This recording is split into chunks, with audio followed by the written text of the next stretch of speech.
There we go. Hello, everybody, and welcome out to Trails from Zero. God, it's been forever since I played a Trails game.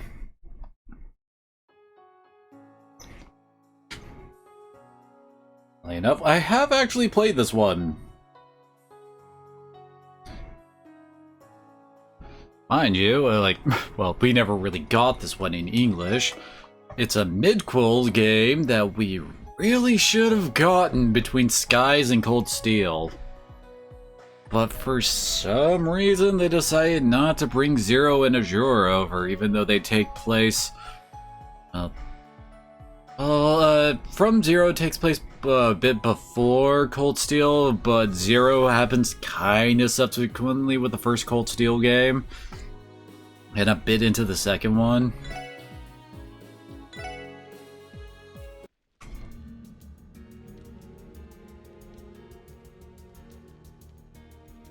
That's right. This game has an interesting prologue bit. 悪い予感が的中です。時、空、幻。上位三属性が働いています。塔や総員と同じですね。そう、やっぱり。どうやらこの先は一筋縄ではいかないみたいね。ってことは、あの得体の知れない化け物どもが徘徊してるってこと。やれやれ、ゾッとしない話だぜ。そうか。わかった。当然、敵による待ち伏せもあるはずだ。みんな、気を引き締めていこう。はい。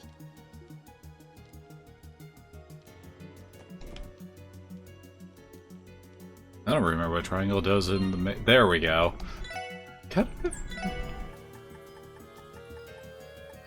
Oh, we do have a high-speed mode. That's nice.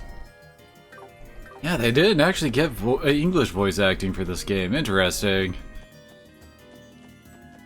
Let's face it, the entire Cold Steel trilogy, quadrilogy, got English voice acting.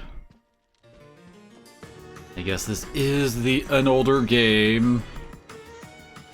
They're remastering, bringing it out over here.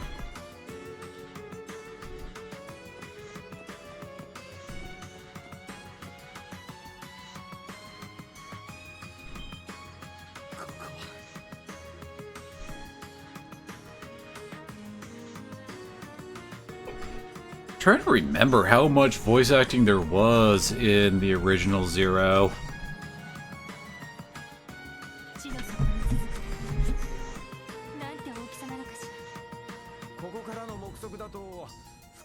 500アージュってところか。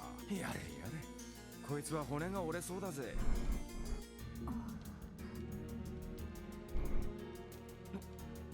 ティオ、どうした？大丈夫？真っ青な顔してるわ。問題ないです。ただ、昔いた場所のことを少し思い出してしまって。昔いた場所。そうか。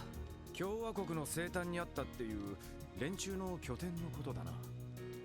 はい、多分この縦穴は煉獄に続く夜道を見立てて建造されたんだと思います。エイドスを否定する概念としての悪魔に近づき利用するため、そして彼らに供物を捧げる儀式を執り行うために。最低の連中ね。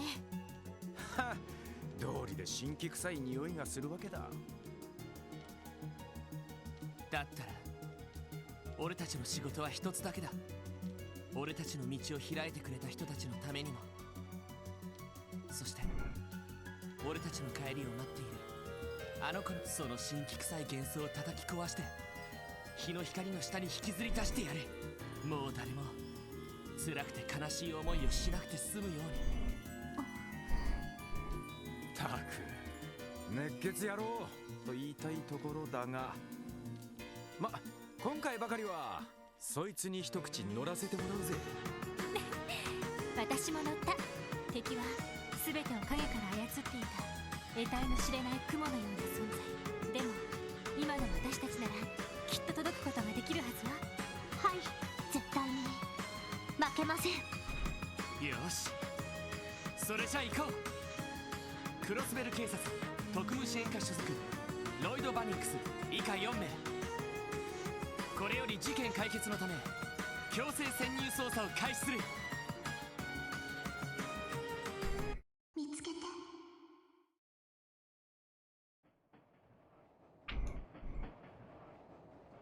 Yeah, that was actually the final dungeon that was being shown there.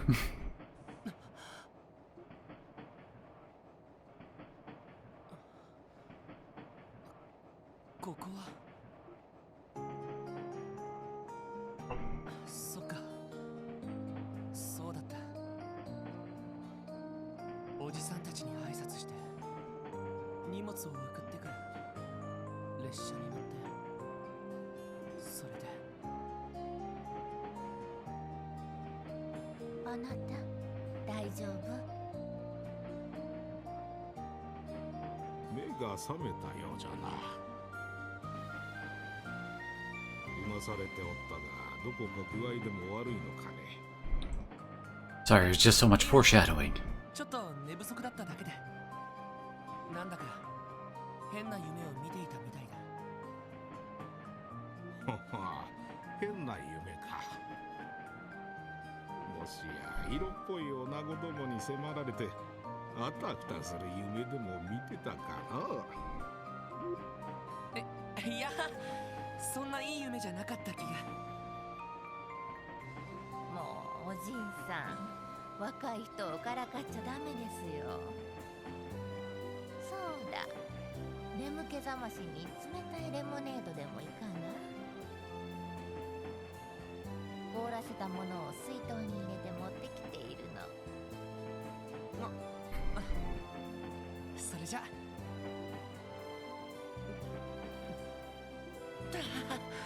ごちそうさま。冷たくてすごく美味しかった。お粗末様。しかしその格好、帝国人ではなさそうじゃな。やはりクロスベル出身かね。うん、しばらく外国で暮らしていたんだけど、戻ってくることになったんだ。そういうおじいさんたちもやっぱりクロスベル出身？もう共和国方面を旅行してちょうど戻ってきたところじゃよ。しかしそういうことなら今のクロスベルを見たら驚くかもしれんな。そうですね。 Gotta have a character be slightly fish out of water just so that stuff can be explained to the player. 年で街並みも結構変わってしまって。やっぱりそうか。実は最近何度か列車でクロスベル市を通り過ぎたんだけど、ずいぶん背の高い建物が建つようになったみたいだね。もともとクロスベルは大陸有数の貿易都市の一つじゃ。金融業も発達していたため諸外国から皆が集まりやすい傾向にあったのじゃが、一昨年の不戦条約以来その流れが加速したようだな。莫大なミラの投資対象としてデパートやらオフィスビルやらが次々と建てられているのじゃよ。いろいろ便利になったのはいいけれど、少し目まぐるしくなったわね。誰もがみんな時間とミラ儲けに追われるようになったというか。 Man, voices are really quiet. ごめんなさいね。せっかく帰ってきてくれたのに悪いこと言ってし You まっ can barely hear them over the music. いや、気にしないでよ。手紙でいろいろと聞いているし、それにどんなに変わったとしても。若いのに分かっとるな。それに引き換え最近の政治家どもときたら、やれ帝国派だのやれ共和国派だな、利権争いばかり繰り広げおって、もはや信頼できるのはマクダイル首相しかおらんわい。おじいさん、おじいさん。ごめんなさいね。この人と来たら政治の話になるともう我を忘れてしまって。いや、勉強になるよ。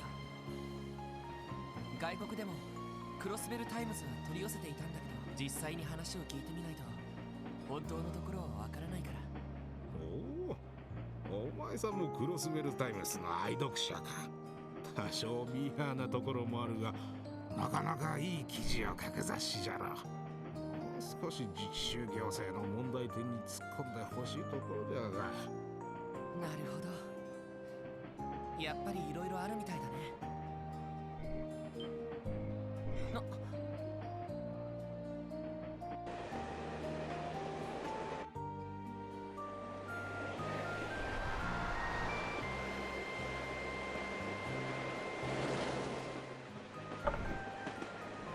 I forgot how much these games seem to like trains.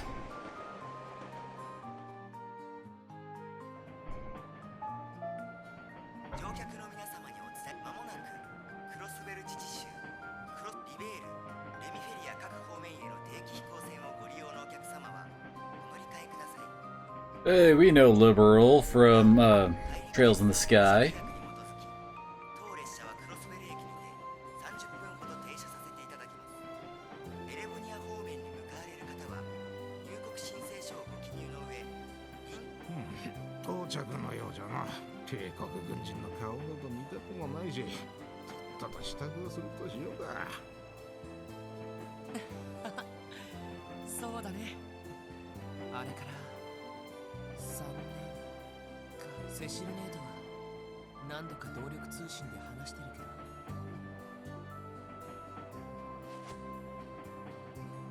兄貴、セシルネー、俺やっと帰ってきたよ、クロスベルに。みんなで。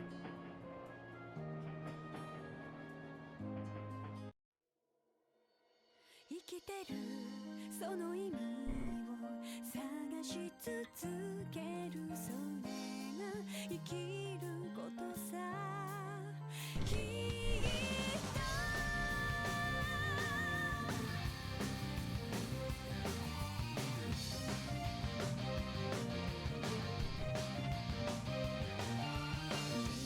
理不尽で矛盾だらけの世の中、へこんだりくじけたりもするさ。だけどただ不満数えていたって思うように変わることはないさ。泣きた I swear every RPG party needs its wannabe Lothario. 涙がれるまで泣こう。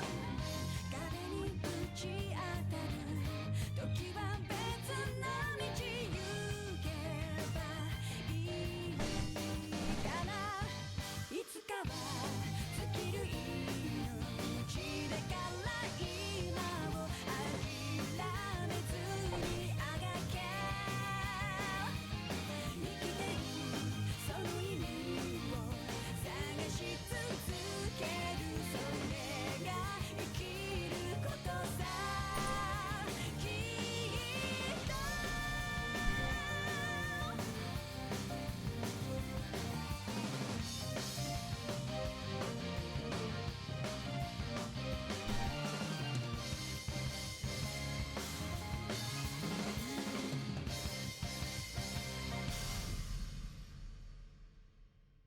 Okay, interesting credit to just end the opening scene on. Or opening credits, whatever. Special support section.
様変わりしたな。デパートなんか完全に新しくなってるし。あれ、そっちの建物は？去年オープンしたばかりのオーバルストアじゃよ。最新の動力製品から動力車まで扱っておる店舗でな。帝国製、共和国製、リベール製、エプスタイン製、すべて扱っておるぞ。Guess where we're gonna buy most of our stuff. 結構車も増えたみたいだ。3年前はほとんど見かけなかったんだけど。お金持ちにしか縁がないものだとは思うけど、動力バスの本数が増えたのは正直ありがたいわね。南にある病院方面なんか30分ごとに走っているのよ。へえ、それは便利になったね。そうか、3年目、そこまで変わったんだ。さてと、ここまででいいぞ。就職先に顔を出すんじゃろう。 Yeah, I love how everyone but us is apparently marching in place. せっかくだから家まで運ばせてもらおうと思ったけど。 Whoever you are, people I don't know the names of. ダメですよ。せっかくの初出勤、遅刻でもしたらどうするの？さあさあ、何事も始めが肝心じゃ。確かにそうだね。しかし戻ってきたばかりですぐ当てはあるのかね。東通りでよければ下宿先を紹介できると思うが。なあ、気持ちはありがたいけど、亮が送った荷物もそちらに届いているはずだよ。はは、そうじゃったか。私たちは東通りの外れの方で暮らしているの。何か困ったことがあったらいつでも頼ってらっしゃいな。うん、ありがとう。落ち着いたら挨拶に伺わせてもらうよ。あ、しっかりな。それじゃあまたね。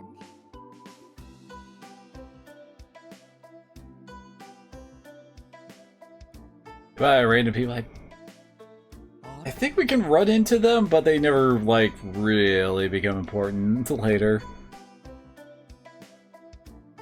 あの雑居ビル、ちゃんと残っていたんだ。確かクロスベルタイムズが入っていたはずだけど。懐かしいけど、この街並みじゃ浮いてるよな。And I'm sure that SSS sign that you can see underneath the text box means nothing. さてと。Take out a letter from his pocket. Officer Lloyd Beddings, you're assigned to the Crossbell Police Department Special Support Section. Please report in for duty on the designated date. 国務支援課。警察学校のカリキュラムじゃ聞かなかった名前だけど、まだ制服も受け取ってないし、どういう部署なんだろう。まあいい。とにかく行けばわかるよな。さすがに警察の場所までは変わってないだろうし。よし、初出勤と行きますか。 Okay, he did not say Lloyd Bannings anywhere in there. Do I have the option to open the menu again so I could try to mess with the sound options?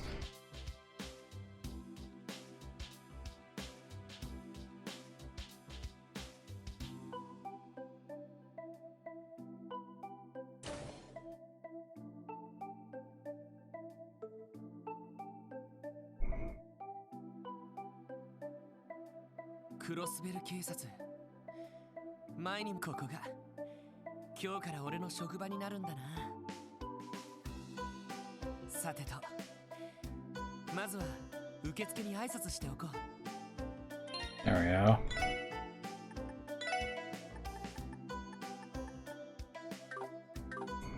Bumping that up a bit. こんにちは。ようこそクロスベル警察へ。 Hey, I can hear her. どのようなご用件でしょうか？いや、今日からここで働かせてもらうことになったロイド・バニンクスと言います。どうかよろしくお願いします。そうだったんですか。嬉しいです。一緒に働くお仲間が増えて。あれでもおかしいですね。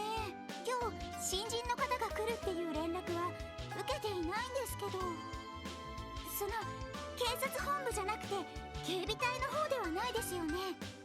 いえ、警察本部で間違いないと思います。一応警察学校の方で捜査官の資格をもらいましたし。捜査官試験に合格されているんですか？すごいですね。新人の方では珍しいですよ。いやー、運が良かっただけですよ。それに今回試験を受けたのは自分だけだったみたいだし。また謙遜しないでくださいよ。でもおかしいですね。だったらこちらにも連絡が来てるはずですけど、どちらの部署に配属される予定なんですか？はあ、それ特務支援課っていう部署らしいんですけど。特務支援課？あれれ？そんな部署ありましたっけ？ Wait, our adventure's just started and we've already been duped! ないんですか？ちょっと待ってください。どこかでその名前を聞いたことがあるような、ないような。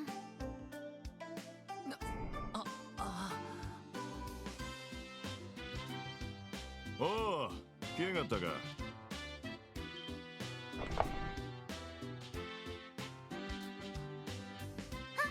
セルゲイ警部。フラン、こいつは俺が引き取ろう。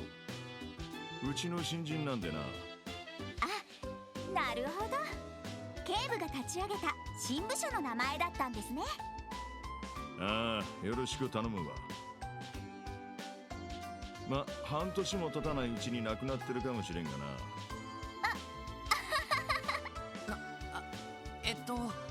Great thing to say in front of your new recruit, dude. 特務支援課課長、セルゲイ・ローだ。お前がロイドか。はい、ロイド・バニングスです。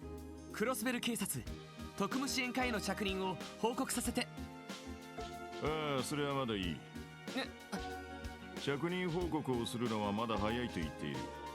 And my god, are we not a normal unit? ついてこい。他の連中を紹介しよう。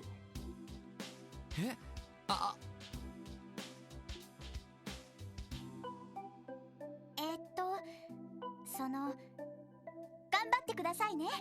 いろいろ大変だとは思いますけど、ガッツがあれば。激しく不安だ。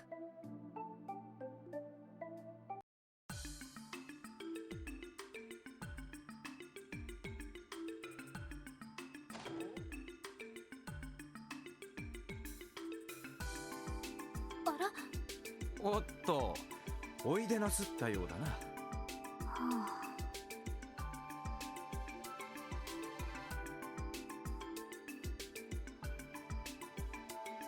待たせたな。こいつが最後のメンバーだ。おい、自己紹介。はい。あれ？先輩にしては顔ぶれが同じ新人？いや、それにしたって若すぎる子もいるような。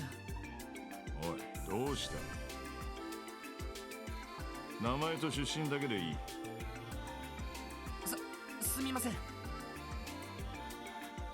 ロイド・バニングス、ここクロスベル市の出身です。しばらくの間外国で暮らしていたんですけど、この度警察に入るにあたり戻ってくることになりました。これからよろしくお願いします。おお、真面目だね。おっす、俺はランディ・オルランドだ。Yeah, but he's played Trails of Cold Steel 3 and beyond, you know this guy. ナンパ、ギャンブル、グラビア雑誌の鑑賞ってところだ。後でお前さんには俺の秘蔵コレクションからとっておきを貸してやるよ。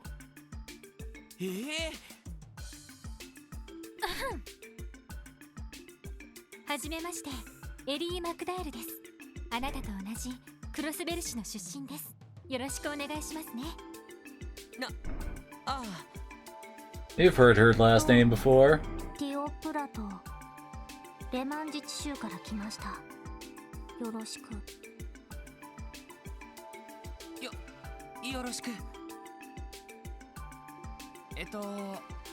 セルゲイ課長、なんだ。特務支援課というのは一体どういう場所なんですか？自分も含めて随分若い顔ぶれのような。You look like a bunch of anime teens together. ちなみに全員お前と同じく期待のルーキーばっかりだ。気楽でいいだろう。はあ。いいのかしら。口やかましい先輩がいないってのはありがたいね。なんだこの状況。なんだか無性に不安になってきたぞ。こちらセルゲイ。おお、ご苦労さん。あれは携帯用の通信端末。そんなものまで実用化されているのか。ああ、了解だ。それじゃあ後始末の方は任せてくれ。よし、喜べルーキーども。この特務支援課がどんな仕事をするのか、これから素敵な場所でじっくりと体験させてやろう。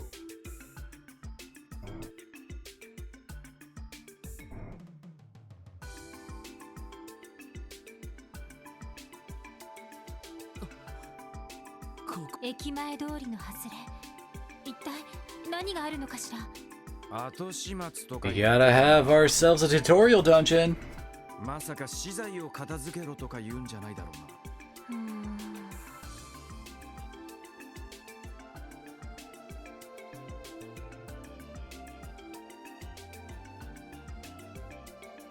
ここから先はクロスベル市の地下に広がるジオフロント区画になる。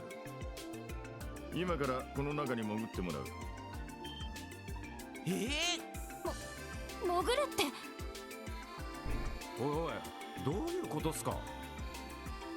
お前たちの総合能力および実践テストのためだ。ジオフロント内部はそれほど手強くはないが、魔獣の類が徘徊している。それらを掃討しながら一番奥まで行ってもらおう。なるほど。実践テストか。それなら気が楽かね。ちょっと待ってください。テストはともかく、どうして魔獣の徘徊する場所にわざわざ入る必要があるんですか？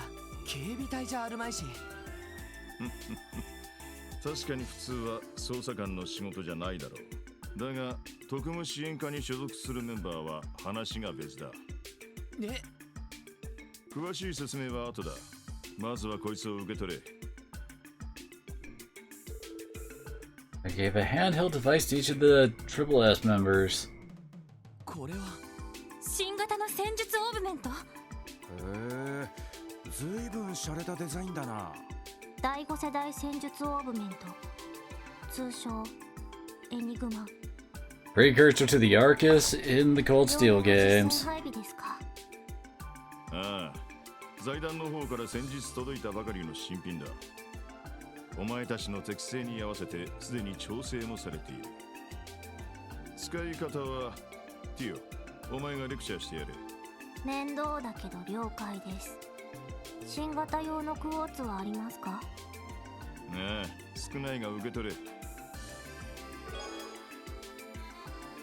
それと肝心のこいつだ。それじゃあ一通り魔獣を掃討したら本部に戻ってこい。細かい話はその後してやろう。おっと、ついでにこいつも渡しておくぞ。All the usuals. A detective notebook keeps track of story events and such. Oh, that's what the triangle thing was for. And the combat notebook is what keeps track of everything we fought. ちょっと課長。ああ、それドロイド。とりあえずお前リーダーな。え？今のところ捜査官としての正式な資格を持っているのはお前だけなんだよ。そんじゃ任せたぞ。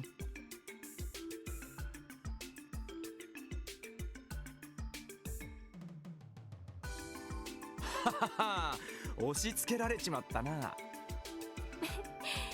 でも捜査官の資格を持っている人がいて心強いです。ロイドさん、よろしくお願いしますね。ああ、いや、呼び捨てでいいよ。見たところ年も近いみたいだし。そう？ちなみに私は18だけど。なあ、それな、あなたたちは？俺は21だが堅苦しいからタメ口でいいぜ。よろしくな、ロイド、エリ。ええ、こちら。なあ、よろしく頼むよ。それで君の方は？14ですが、問題が？いや、別に問題があるわけじゃ。って14歳なんだ、見た通りの年ってわけか。Gotta feel that token lolly, 警察に入れるものなのね。party member slot. いやいや、どう考えてもおかしいから。確か一般の警察官でも16歳以上だったはずだし、日曜学校も卒業していない子がどうして警察なんかに。正確に言うとエプスタイン財団から出向したテスト要員ですので。エプスタインっていや、さっきの戦術オーブメントの。そう、なるほどね。ここ数年クロスベル氏が財団と協力して大規模な計画を進めているのは聞いていたけど、動力ネットワーク計画、そちらにも少しは関わっていますが、私の出向目的は別にあります。これです。それは機械仕掛けの杖。オーバルスタッフと言います。この新武装の実践テストのため私は財団から出向しました。 Not the very first Orbital staff. ご理解いただけましたか？ちょっと待ってくれ。もしかしてその杖を使って君も戦うのか？捜査官の資格があるのに随分察しが悪いんですね。実践テストのために出向したと言いましたが。まあまあ、ここで揉めても仕方ないぜ。この先のジオフロントってのがどれだけ危険かは知らないが、まずはあのおっさんが押し付けてきたミッションをクリアすることを考えようや。そうね、納得できないことも多いけど。分かった。すまないティオ。気分を悪くしたら謝るよ。別にあなたの反応は常識的だとは思いますから。ところで私の武装はこのオーバルスタッフですが、皆さんの武装は何ですか？ああ、それじゃ俺の獲物はこいつさ。 Where is he hiding those so they couldn't see him? トンファーか。東方で使われる武具だな。殺傷力よりも防御と制圧力に優れているらしいが。なるほど、警察官らしい装備ね。いろいろ試してみたんだけど、これが一番しっくりきてね。で、エリーとランディの獲物は？私はこれね。はい、動力銃。少し古いタイプですね。ずいぶん綺麗な銃だな。競技用に特別にカスタムしてもらったものよ。旧式だけど狙いの正確さは期待してくれてもいいと思う。 And then later on I buy her new ones. So that one gets 自 replaced. 信満々だね。そんじゃ俺はこいつだ。こいつだ。それはずいぶん大きな武器だな。中世の騎士が使っていたハルバードみたいな形ね。財団の武器工房で見かけたことがあります。動力を衝撃力に変換するユニットがついていますね。ああ、スタン・ハルバードだ。ちょいと重くて扱いにくいが、一撃の威力はなかなかのもんだぜ。なるほど。ティオの杖がどういうものかはわからないけど、魔獣との戦闘になったらバランス。確かに。まあそのあたりも考えて俺たちを集めたのかもしれんな。あのおっさんとぼけた顔して結構したたかそうだったし。そうですね。私のオーバルスタッフの性能はおいおい説明するとして、先ほど支給された戦術オーグメントの性能を説明し。 I know how they work. 大丈夫だよ。見たところ使い方は従来のものとほとんど。まあそうですね。どちらかというと今回のバージョンアップは別機能の追加が主ですし。別機能って？まあ現時点では関係ないのであまりお気になさらず。微妙に気になるけど、それじゃとにかく中に入ってみよう。まずは安全に気をつけて進んだ方が良さそうだ。ええ、そうね。了解です。んじゃ行くとしますか。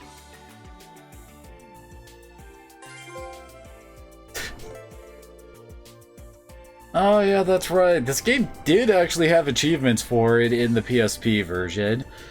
They didn't actually like link to any online account or anything, but yeah, there were a whole bunch of these little things throughout the games that you could get.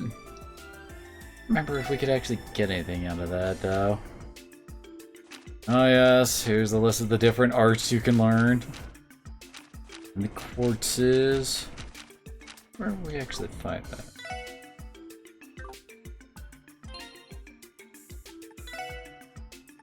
Now I should actually equip our stuff.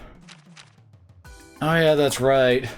At the start they're all, like... Oh wait, they already equipped them. Yeah, but they're generally... Oh wait, Lloyd isn't locked in his initial one. But Elle is locked to wind for her first one. It also has a really weird kind of setup. For those who haven't played the Trails in the Sky, but have played Trails of Cold Steel. In Trails of Cold Steel, you could just equip art quartz. Like, you could get your Fireball spell by equipping a Fireball quartz. In this one, we get Elemental quartz that boosts up stats. Like, the defense one here boosts up defense with a minus to strength, and it gives him an Earth Elemental... I don't know, an Earth element on his lines down there. The more you get into those lines, the better spells you get. So once you get like 5 Earth in a line, you can learn a higher tier spell than like the level 1 one. Ugh. So yeah. Oh god, yeah, that's right. Randy sucks. The longer, yeah, like she has just a flat out straight line going for hers, and because of that, that means that she can add up every single node here for making spells. So she can like hit the high tier water spells really easily. Whereas Lloyd, as you can kind of see from his lines, it starts from the middle here. It goes around the outside circle with 3 and then 3 more on the other side. And each line counts as its own separate like build up to spells. So he only has like these 4 for one set of spells and this line for another set. So when you have someone like Randy here, who has... Yeah, this is like the closest he gets to someone like Lloyd's lines. He has 2-parter short line and then a 1-parter. You are not really going to get much out of this one to try to like reach high tier spells. Whereas like I said, Tio's going to reach high spells really easily. She's kind of in trouble. Well, she doesn't have it nearly as well as Tio does, but she does still have a 6-length one, so yeah. I think let's see. Yeah, that's right. We can set up our formation and all that. Let's see. Here we go. Okay, like here's the list of the different spells. So since Lloyd's got 1 Earth, he can use Stone Spike. Another one, he'll learn Quake. 4 Earth plus 1 Wind gets him Gorgon's Breath. It's Gaia Titanus from 6 Earth to space. I think Yggdrasil is like his big one. And there's usually a different type of buff associated with pretty much all the different elements. Like he gets the defensive buff with Crest and La Crest. He also gets the HP regeneration with Earth Pulse. So yeah, something to look out for. And of course, water is the heal type. So yeah, you can see him down at the bottom. Tier, all different tiers of the healing stuff. Oh my. Yeah, you really have to look at stuff like this and then go, okay, how am I gonna actually try to set this up later? So she can also boost evasion, she can mute, and yeah, I guess the revive spells. Fire is, of course, all about strength and damage. I don't know if we'll really see Crimson Ray. You know, the fact that Tio is... Well, Tio and Ellie are like the only two you're really gonna get something like that X12 there. That would require a lot of dedication for that. And of course it has the strength buffs. Oh yeah, and Passion is a really good one. By fire, wind, and space. Something to watch out for, and I think, yeah. Wind is where the area of effect healing spells are with 4 wind, 2 water. So mixing water and wind isn't a bad idea. Although I do remember Thunder Cyclone being really freaking good. Let's see, you can also sleep. Good God. 6 wind and then 2 space time and mirage to get the ability to try to sleep enemies 50% in hit rates? Ew. That one seems kinda not worth it to really build for. Admittedly, you do need the space and the time in order to get Thunder Cyclone. I don't remember Spark Die not being all that hard to get on her, and being pretty useful for a good chunk of the game. Time is one of the most important elements. Not necessarily for its spells, but for the fact that this is the element that gives you speed. Because you can, in fact, well, speed is really important because it lets people like double team us, etc. So you really want to make sure you get a whole lot of time on your character so that doesn't happen. So yeah. A space.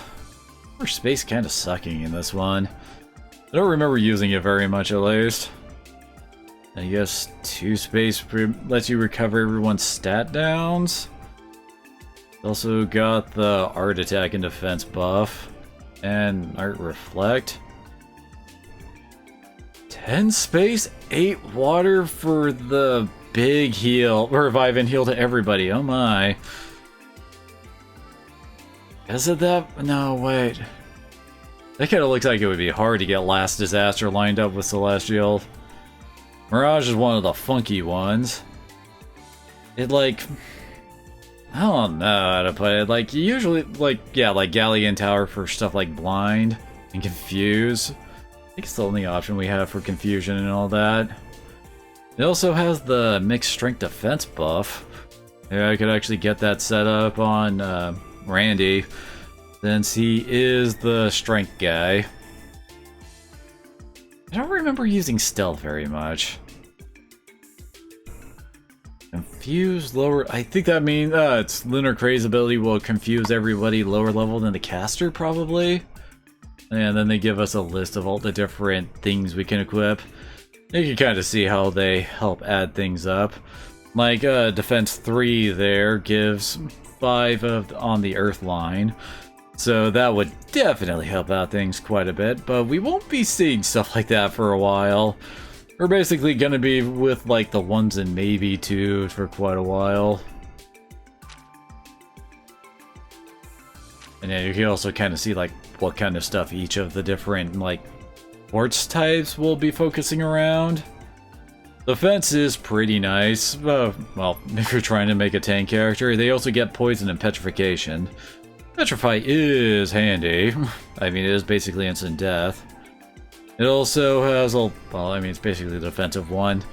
Increases healing effectiveness, EP recovery. As I recall, that's a good one to put on Tia since she's one of your main casters. Septium Vein is also nice just because it'll basically let someone heal from the get-go on top of increasing drops. Getting as much stuff as possible is handy in this, as that's how you actually make these things. Yeah, water is art defense and HP boost. It also has the mutant freeze elements. I don't really remember using heal much. Increases. Oh yeah, that's right. Forget about cooking in this one. And Aquarius is definitely handy on your healer.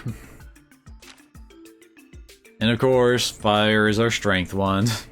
Great strength for your defense. And they get seal and burn for their status effects. I'm trying to remember if I ever really used strike. I don't think I did. Invigorate is nice though. CP is really important for your strength-based characters. And the Leo gem effect was like the core sphere ability of Reen's Arcus for, well, that's at least what he always starts off with usually. Scorpio's nice though. 20% chance to crit and 20% chance to poison. It's kind of like Strike on steroids. You might notice it doesn't really have all that much in the way of mixed elemental stuff. Wind, of course, evasion and movement. Got blind and sleep. Increased chance of cooking a peculiar dish. Okay. Increased chance of escaping battle. Enemies more likely to run away on the field or let... Oh, right. Scent makes it more likely to notice you. It has a really good freaking line for your Sepith value, though. Maybe not use it all the time, but it still can be pretty handy. Sagittarius gem is actually really nice for, like, your melees, though. Ellie and Tio don't really move as much in order to attack, so... Wait, why does it say water 2 here? That's a typo. Yeah, here are some of the big shit. Action 3s are very important for boosting up your speed. I can't remember if you can actually stack them or not. Impedes are okay. I can't remember like how often that comes up. Being able to cancel attacks is nice. Although, as I recall, like, enemies can usually just, like, bust out the really big shits without needing to worry about that. And they also reduce time to cast arts, really important for Tio and Ellie. And they increase enemy item drop rate, can dodge magic attacks. Oh yeah, Gemini is really nice. Probably gonna end up with, as I recall, all of the Zodiac gems are like one-time only deals, and Tio is usually the one who gets that one. The space is the accuracy one and reducing art costs. Also, Eagle Eye is one of those ones that you usually just stick on someone for most of the game and never really remove it. Because, you know, being able to see where enemies are is kind of handy. And Heaven's Eye combines Eagle Eye and information. Have we seen information? I don't think we have. Heck, Space 2 is Water 2 as well. I can't like, Solar Gem looks really nice, but I can't remember if it was a gimmick or not. Like some big... Oh, there's information. CT detailed info about enemies without analyzing. Yeah, that's kind of nice. So, Heaven's Eye basically combines 2 into 1, so that's handy. And Confuse gives 5 Mirage and 1 of each base element. Pretty nice. And this is definitely a caster set with maximum EP and your art attack stat. Oh yeah, detection is also great for displaying treasure chest locations on the minimap. Oh, movements of enemies attacked on field. Oh yeah, that's right. Well, when you like smack guys on the field, it doesn't initially start a fight, so it just stuns them. So this would basically make it easier to just skip fights. Ooh, Libra's nice. I mean, you put that on Tio and all of her spells suddenly start paying for themselves. Nah, I don't want to use the key. As I just ranted on and on about how arts work in this game and why they're super important. No. I didn't need to press X on that.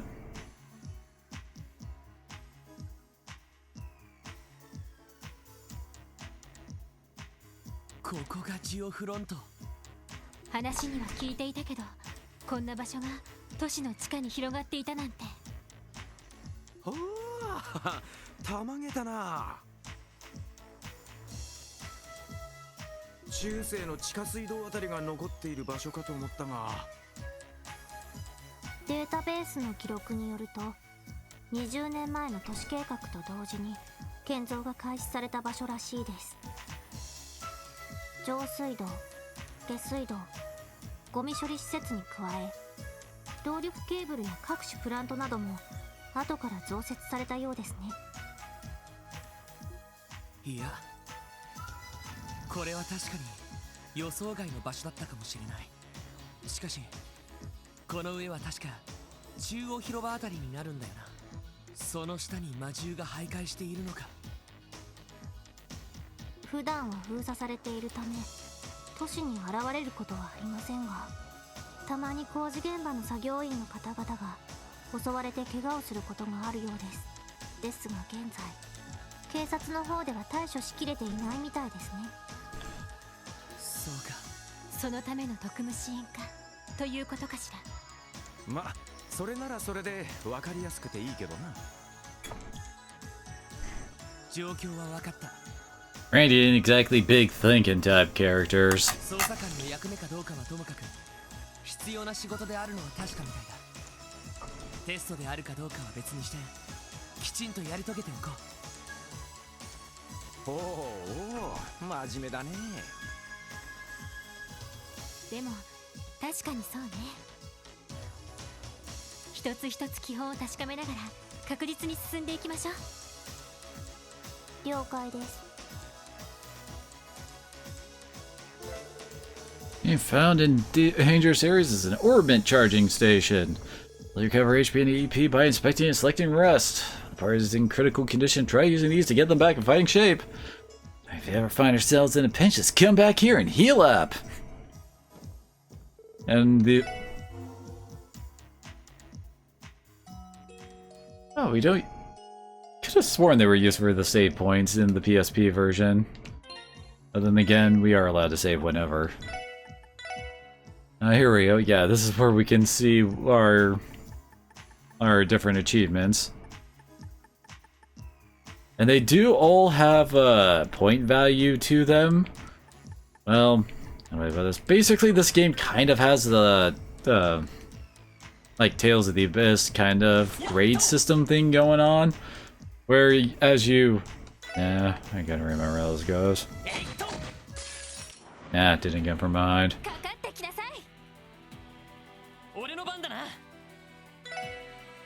Anyway, so when you beat the game, you can like carry stuff over and get buffed for your new game plus based on how many you had. Let's see. Alright, try to remember what like some of our moves are.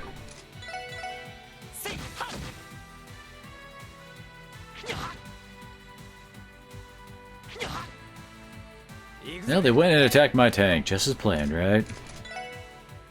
Got Power Smash. And unfortunately, the MP line of items does, well, quartz. I need to wrap my head around the different, like, abilities and stuff again. Yeah, that's right, she's the one with the healing max CP. I mean, special. S-Craft, that was it.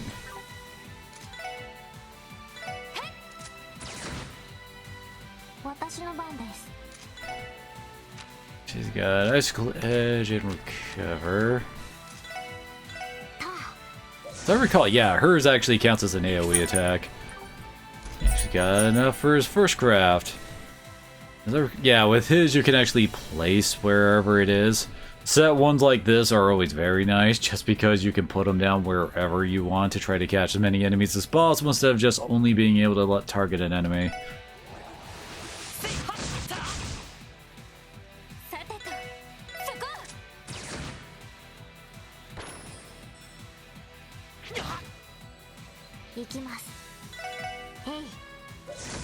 Kinda remember Tio having a really good S-craft. 終了しました。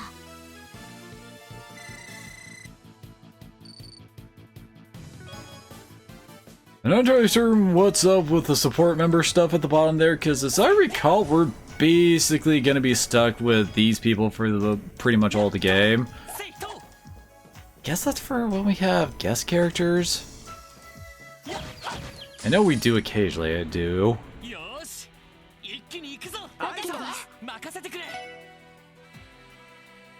Oh yeah, that's right. When you get the, well, max advantage by hitting an enemy from behind and then running into them while they're stunned, everybody starts out with a crit. I don't remember what that symbol meant. Ah. Simultaneous attack can be performed. You may choose to cancel perform normal action instead. オッケーです。そこです。 So basically, everybody gets to attack. はい。そこです。はあ、これで一安心です。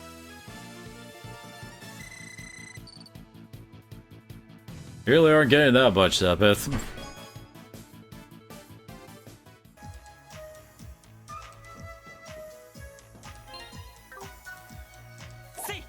Trying to remember, don't we have a map function?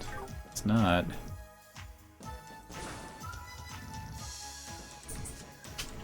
Don't rotate the map. Oh yeah.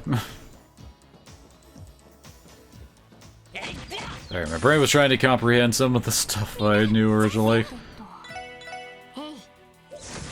Somehow Tio went first here.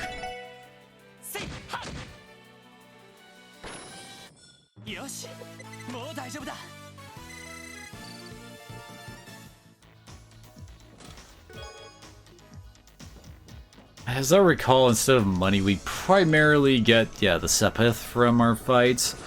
Never expected to trade that in for money, as I recall. Dang it.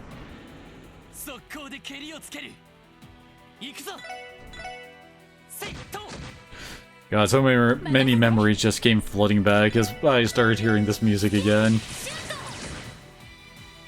私の番です。 Yes. Oh yeah, I remember analyzing being great. It has defense and art defense minus 25% attached to it, alongside getting us a full scan on the enemy. Might be what I was thinking of when I thought, oh yeah, she has a great ability on her. And we can't stop that bat from critting, I think. Nah, we got too much delay. ドライブ開始。 Oh good, he dodged. And a...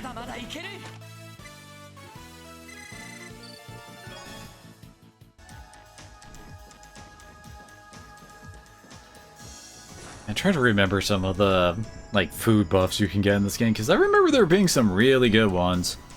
上はマンホールのようですね。データベースには記載されていませんが。なんで開きっぱなしなんだ。さあ、管理している視聴者が閉め忘れたのかもしれないわね。後で連絡を入れておいた方がいいかも。そうだな。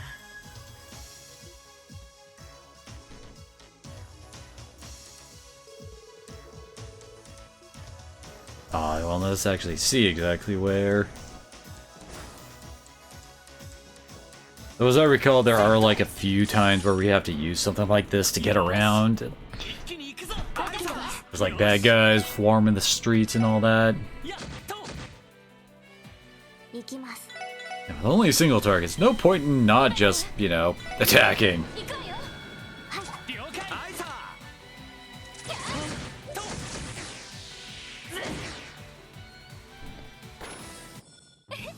よかった。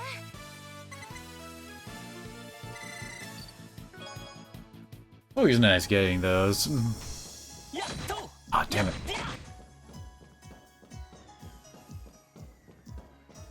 I'm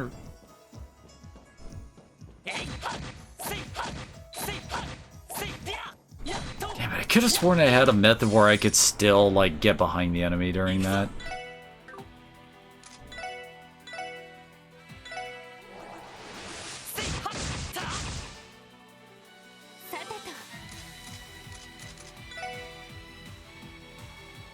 Wait, the first wind spell's called Sparkle in this one? I don't remember that being the translation in, like, Cold Steel and the like. It's a cool edge, I remember. Yeah, see, it's a lot harder for Randy to actually, like, hit both enemies with this. I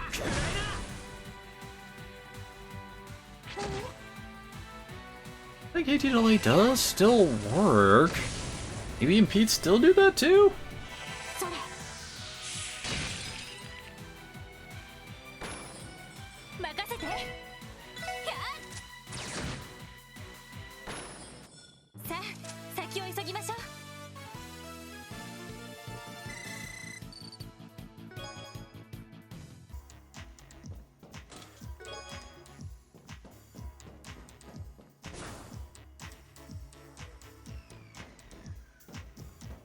Oh great, we need to go deeper.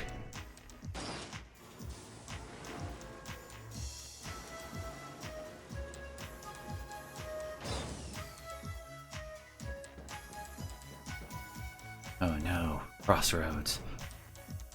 Now that I think about it, they did bring up a mini-map being a thing with the...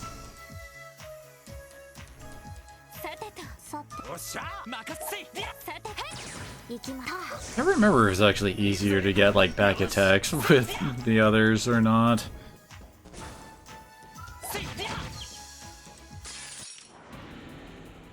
Oh yeah, that's right, that's how it is. You get advantage if you touch an enemy from behind, you get max advantage if you smack him first. That's how it was.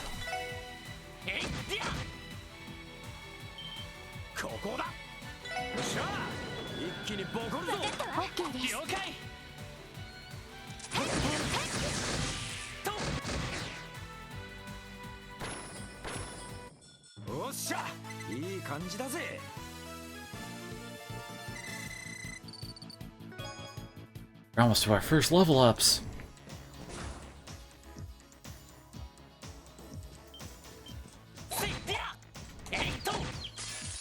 Well, that time I was able to, like, run around behind him. But we're just starting with this team rush, alright.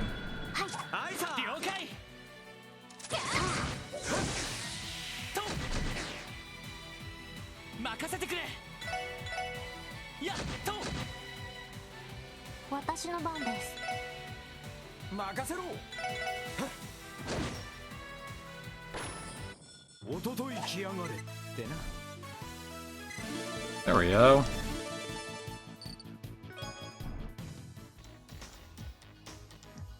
Oh! Very nice. Nah. I thought I could move behind, but nope. I think I forgot to mention that you can kind of see next to Tio's name, there's that little symbol. Those happen all throughout fights. Basically, it's just a bonus effect the character on that turn gets. They are nice, but not entirely necessary. Although, like, usually you want to try to, like, manipulate the timeline if an enemy is gonna get something like... Yeah, you kind of see, like, enemies there are getting 50% boost on their CP, which is, you know, what physical attacks run off. Although I don't remember if enemies actually have to worry about CP in this one for using abilities. Huh. Oh, it's great when we land on it, because, yeah, free 50 CP is kind of nuts.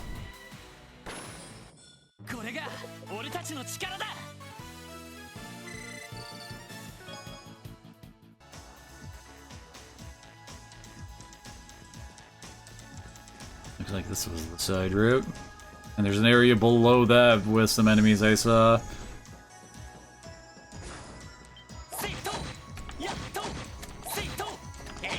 There we go. よっしゃ畳みかけるぞ。今だわ。みんな行くわよ。お OK です。了解。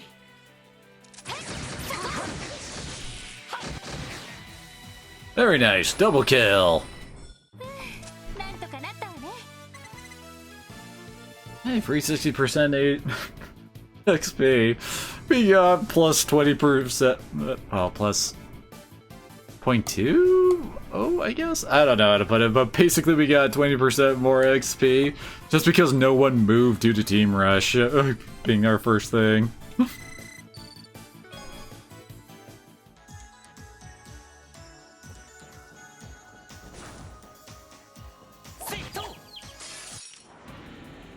Sensei 可能始めましょう。 俺の番だな。えいっや。 No team attack. I remember what the double sword one meant. I can't just look that up in, like, records and stuff. 先を急ぎましょう。 Let's see. Oh, yeah, these are all the different areas. Huh. I remember how we unlocked more without using, like, Tio's Analyze on them. I probably should do. I remember that being, like, a thing. Let's see. Oh, yeah, that's right. This one has combo crafts in it. It's basically a double finishing move kind of thing. Here we go. So, yeah, you got HP, EP, and CP heals. You got the crit nodes, which you really don't want enemies getting, although trying to line it up for magic is kinda funky. Oh, Rush lets you get a double turn, that's what the double sword one means. And I think guard means nobody takes damage on that turn, which can be weird. Oh yeah, death blow. You don't want enemies getting death blow on ya.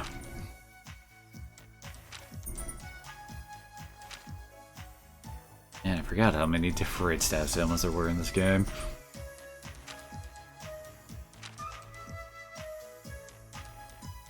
I remember this being something that confused me for a while when trying to decide, okay, what element is an enemy weak to, kind of thing. I wasn't sure if 200 meant that, like, damage got doubled or the opposite. And this tells us what the different, like, bonuses we can get for our XP. 7 Rush is an interesting one. You really have to manipulate delay to get that off properly. Oh yeah, overkill. Kill an enemy by dealing 5 times its remaining HP worth of damage. It is remaining HP, not max HP, so it's not as hard as you might think to get off. And we haven't even ran into enemy groups of more than 2, so Vanquisher isn't something we're doing anytime soon. A battle with an attack from a support character. Huh. Gonna have to see how that works. Oh, so it's all the different notebooks are accessible by the triangle menu here. And we haven't gotten to cooking yet. Oh yeah, and this is for our detective ratings. If you play Cold Steel, it's basically like the academic rating things. Well, you can see, you get points for doing quests, and as you get the points, you get bonuses for doing it. Oh man, we need to hit rank 13 for information, huh? Although I think you still need to analyze to complete the monster book, because this technically does not actually count as that. And this is how we get the Septium Vein one. Oh hey, there's Ingenuity. Definitely want that for Tio, but that ain't happened for quite a while since that's at rank 7. Anything that helps boost CP gains is really, really nice though. Huh, kinda weird that Aquarius Gem is like the 4th highest one. I mean, I guess boosting HP recovery is nice, but I wouldn't consider it to be that important, you know? Explaining the achievements. I swear my brain just keeps going all over the place as I try to remember, like, oh yeah, that's how this worked.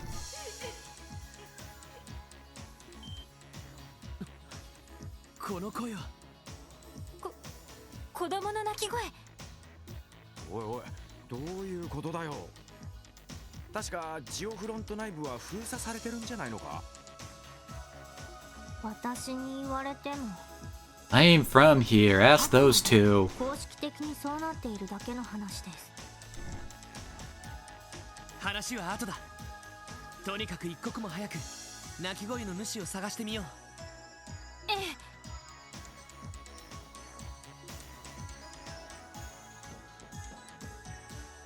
How the heck do we get that chest?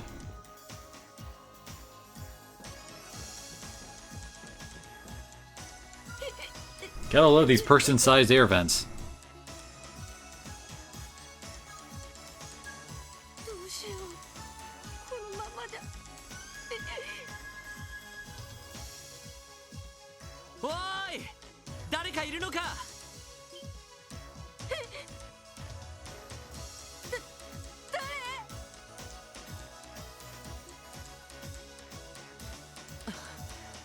よかった、こんなところにいたのか。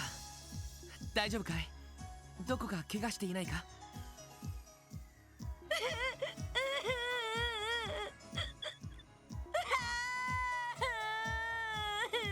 うわあ、あらら。安心した途端気が緩んじゃったのね。ロイド、私が代わるわ。ああ。よしよし、怖かったね。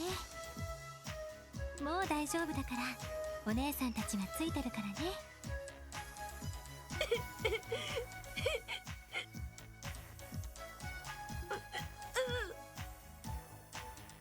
外にいた怖い魔獣はお姉さんたちが退治したわ。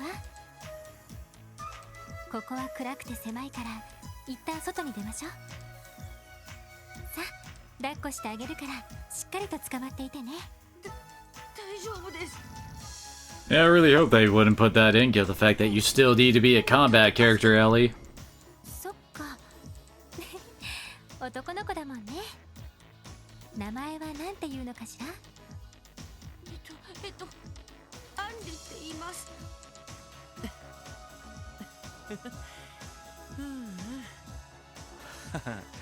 鮮やかなもんだね。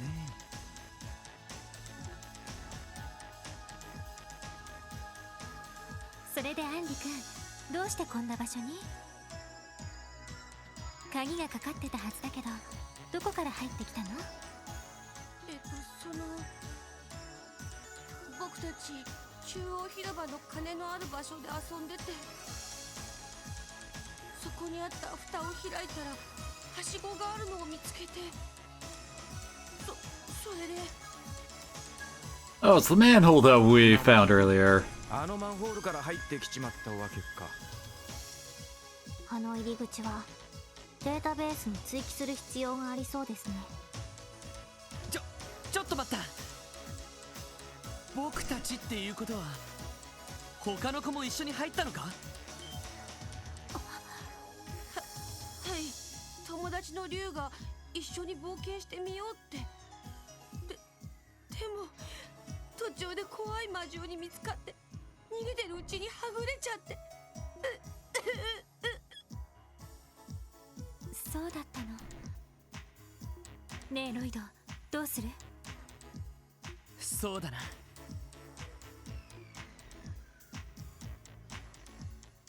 Oh, yeah, that's right.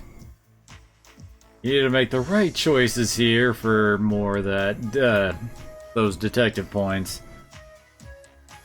Let's see.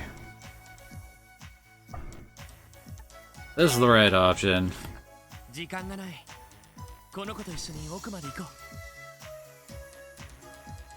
いいんですか？その子を先に脱出させなくて。一旦二手に分かれて捜索を続けるって手もあるぜ。とにかく一刻を争う。いきなり戦力分散するのもあまり得策じゃないだろう。エリー、この子の守りを頼んでいいか？ええ、任せておいて。もし魔獣と戦闘になっても私がこの子に近づかせないわ。アンディ、これからお兄さんたちは君の友達を探しに行く。ここにいたら君も危ないから、できればついてきてほしいんだ。どうだい？僕竜のことが心配だし一緒に行きます。よし、いい子だ。護衛対象を守りながらの捜索だ。今まで以上に慎重に進む。 Everybody loves having an escort quest in the middle of the first tutorial dungeon, right? 了解です。そんじゃもう一人のわんぱく小僧を探すとしますか。 Yeah. I don't remember really being all that difficult. Except, as I recall... Okay, let me check. Yeah, in the boss fight, he's gonna be on the field, and if we let him get hit by the enemies, we lose DP. So we need to try to make sure that they don't take any damage. I think his buddy Ryu is also a part of that as well, so add that to the tally.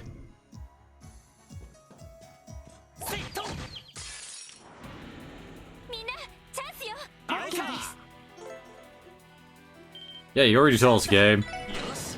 畳みかけるぞ。はい、わかったわ。そこです。よし、上出来だ。 As I recall in this, then Trails of Azure, which is the sequel to this game, they actually have the whole like parry mechanic called Steelhead, or it had something similar to it. At least that's what I recall. I could be wrong, mind you.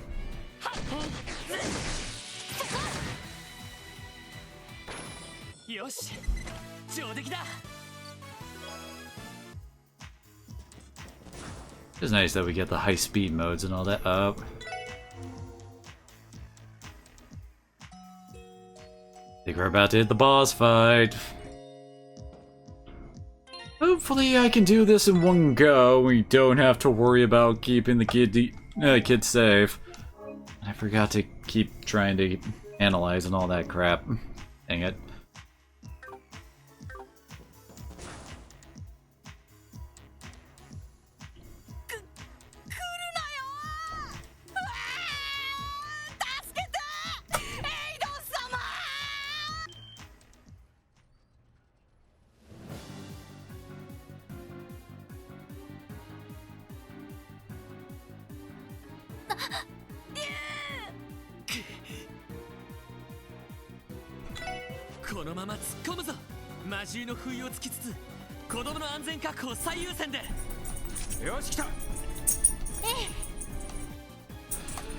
Neither choice there actually determines our DP, but it does change how, like, if we get a preemptive here.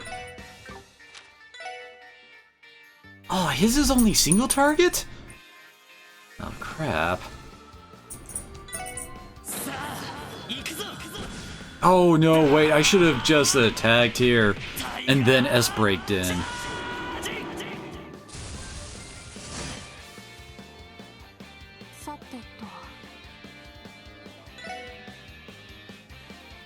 Oh, and he paralyzed him. Good. Get this off before.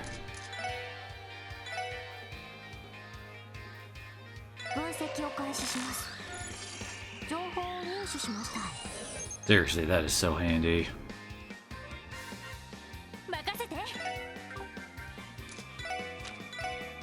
Oh yeah, that's right, hers is a healer. Oh crap.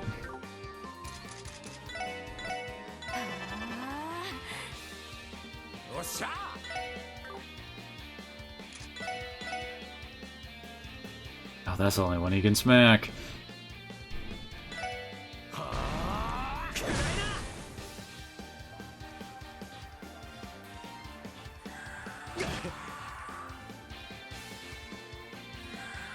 And that's a reset.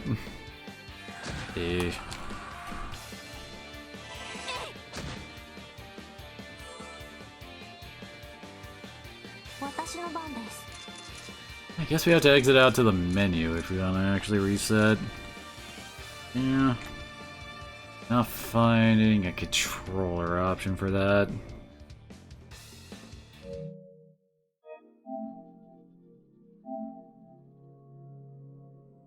Actually, I wonder if picking the other option will make it, like, basically we, like, kinda get a wall between us and the kid.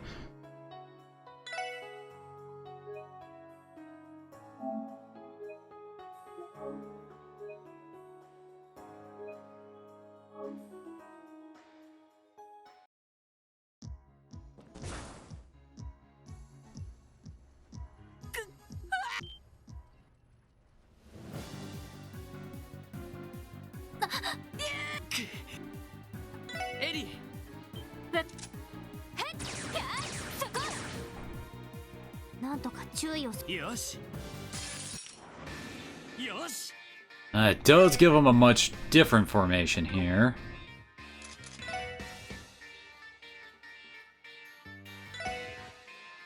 Hi. 分析を開始します。情報を入手しました。任せて。 I think these guys are more set to, you know, basically run at whoever. Oh no. Really, you got froze? はい。エニグマクリア。ありがとう。任せて。おっしゃ。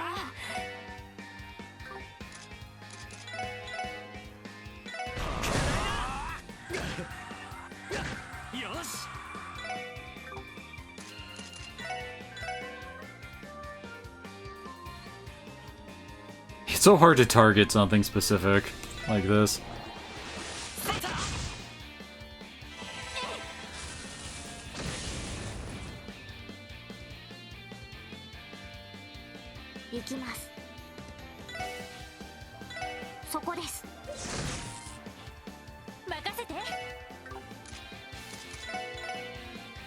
Actually, we should probably go for this guy first since he's the closest to the kid.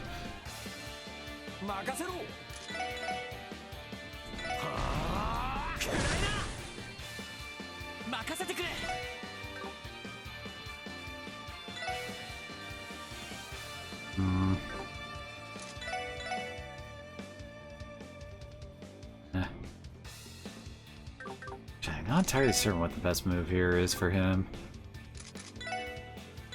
Moving him back here might actually be the best option, since it should draw it farther away from him.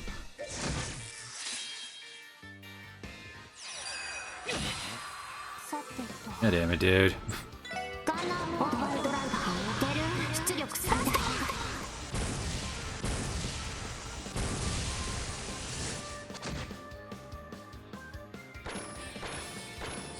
There we go.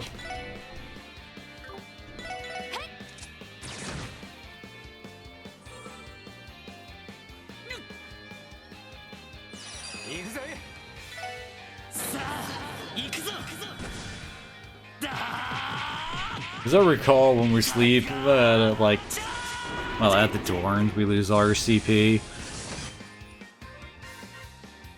Should probably might as well go use it or lose it.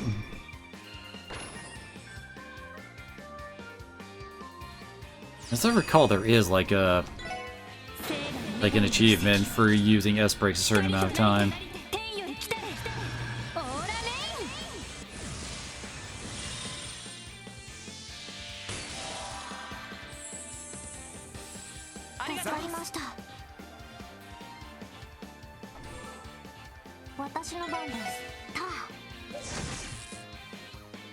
Oh yeah, as I recall, paralysis in this game actually, like, it doesn't prevent all actions, it just prevents physical attacks and crafts, as I recall. Oh yeah, no damage on the kids at all. That definitely made it easier, swapping up the positioning like that. 疲れました。びっくりした。リュウ、大丈夫？怪我とかしてない？全然平気だぜ。それよりお前も無事で本当によかったぜ。お前どんくさいからな。俺が助けてやんないと魔獣に食われちまうと思ってさ。 There's the one who was getting to piss his pants earlier. 自分だって魔獣に食べられそうになってたくせに。だいたい今度だって竜が入ろうって強引に。何言ってんだよ。最初にジオンフロントの話をし始めたのはお前の方だろ。だからって本当に入るとか言い出すなんて。はいはい、言い争いはそこまでだ。ごめんなさい。へえ、兄ちゃんたち初めて見る顔だね。結構強いみたいだけど、新人の人たち？たく調子のいいガキンチョだな。助けられたんだったらまずはお礼を言うのが先だろ。へへ、まあ助かったよ。危ないところもあったけど、俺もかすり傷一つなかったし、割と手際がいいんじゃね？そりゃどうも。って Pretty sure that line changes if he gets smacked. でも無事でよかった。とにかく一度外に出るとしましょうか。そうですね。どうやら終点みたいですし、一応セルゲイ課長の課題もクリアしたことになりますね。そうか。ま、こんなハプニングがあるとは思ってもなかったけどな。そんじゃガキどもを送ったら警察本部に戻るとするか。どうしたんだ？あのさ、兄ちゃんたちってやっぱり新人なんだよな。ああ、そうだけど、しかしよくわかるな。制服だって着てないのに。制服？お兄さんたちギルドの人じゃないんですか？え？ギルドってブレイサーギルドのこと？ギルドって言ったら他にあるわけがないじゃん。何？本当に遊撃士じゃないの？いや、俺たちはクロスベル警察に入ったばかりの。警察の人間？嘘だ。どうして警察のおまわりがこんなところにいるんだよ。ああ、ちょっと事情があってさ。任務の途中で君たちを見つけたってわけなんだけど、でもそんなに不思議なことか？だってさ、警察のおまわりって言ったら腰抜けって有名じゃんか。態度も横柄な割に何の手助けもしてくれないって父ちゃんが言ってたぞ。いざという時は遊撃士の方が何十倍も頼りになるって。やっぱり。リュウ、失礼だよ。いくら警察の人だって僕たちを助けてくれたんだし。Right, we're not even the underdogs of just the underdogs of the police station. We're also the underdogs of the city, it seems, compared to the Bracer Guild. 新人に助けてもらったと思ったのに。いろいろとあるみたいだな。おい、まずいぞ。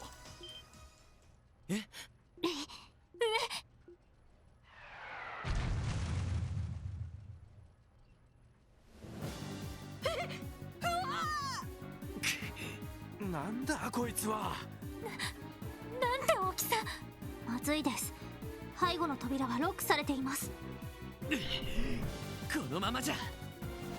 おい、どうするつもりだ。まともにやっても今の装備じゃ勝ち目はねえぞ。分かってる。ここは俺が引きつけるから、みんなはなんとか脱出してくれ。ちょっと正気ですか？この状況じゃそれしか方法はない。ランディとエリーでその子たちを抱きかかえて、とにかく隙をついて逃げろ。それしかねえか。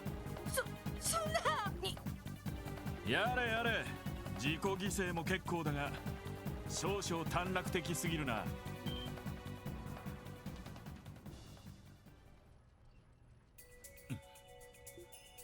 Hello, Arios.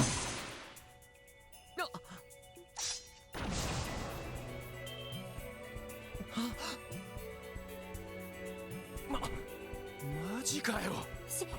信じられない。見えませんでした。すっげーすげーすごすぎるよアリオスさん。うわーいいもん見ちゃったな。ありがとうアリオスさん。でもどうしてここに？ああ、広場のマンホールに子供が入っていくのを見たという知らせがあってな。しかし無茶をする。もしものことがあったらどうするつもりだ？ごめんなさい。悪かったよ。ま、無事ならそれでいい。もう夕方だ。とっとと出て家に帰るぞ。わかりました。どうした？お前たちは戻らないのか？ああ、そうですね。一緒に戻らせてもらいます。ならグズグズするな。先ほどのようなこともある。最後まで気を抜かないことだ。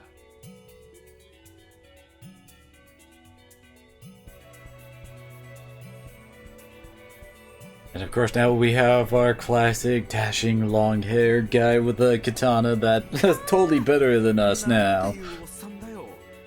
まとってるオーラが尋常じゃないというか。腕前の方も普通ではありませんでした。一体何者なんでしょう。そう、あの人。お嬢、知ってるのか？名前くらいだけどね。というか、なんで私をそんな風に呼ぶのかしら。いや、なんとなくノリで。いや、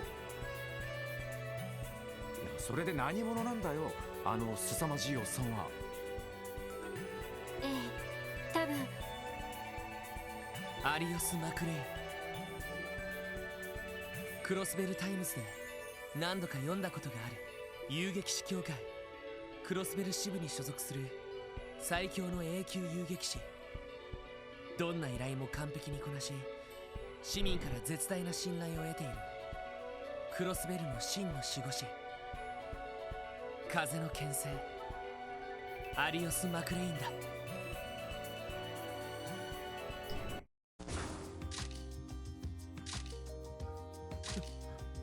なんだ？いやーアリオスさん、またしてもお手柄でしたね。ずさんな市の施設管理のもと危機に陥ってしまった少年たちを鮮やかに救出した手際の良さ。最新号にバッチリスクープさせてもらいますから。 And we have ran into Lois Lane. すげー、俺たち雑誌に載っちゃうの？でもそれってなんか嬉しくないような。グレイス、あまり騒ぎ立てないでくれ。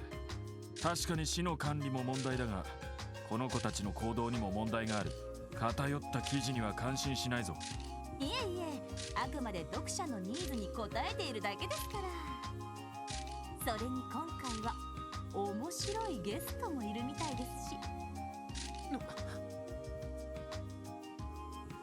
クロスベル警察の未来を背負う特務支援課初めての出動。しかし力及ばず、いつもと同じように遊撃士に手柄を奪われるのだった。未熟さを痛感した若者たちは果たしてこの先に待ち受ける数々の試練。何を？おいおい、一体何だってんだ？マスコミの人間みたいですけど。どうやらクロスベルタイムズの記者の人みたいね。彼らに関しても決めつけはあまり感心しない。一応この子たちを最初に助けたのは彼らだ。ま、爪は甘かったようだな。あらら、やっぱりそうなんだ。ま、記事でいろいろ書くと思うけど、あんまり気にしないでね。お姉さんからのエールだと思って、これからも頑張ってちょうだい。それでアリオ How ス many さん、 pictures do you need, lady? インタビューですね。そそれに関しても I'm too cool to give interviews.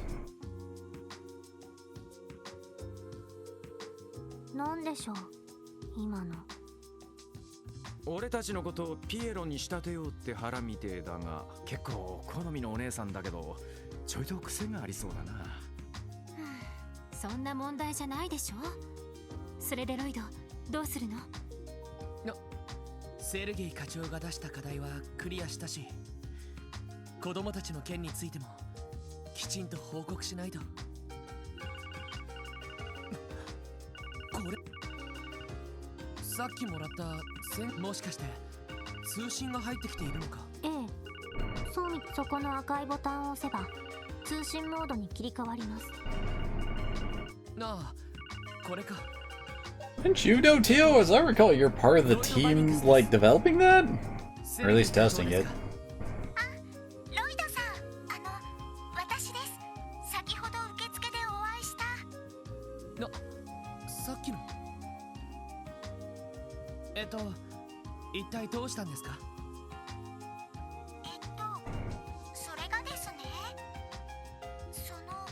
急いで警察本部に戻ってきていただけますか？なんでも副局長がお呼びみたいで。副局長？まったく、一体何のつもりだね。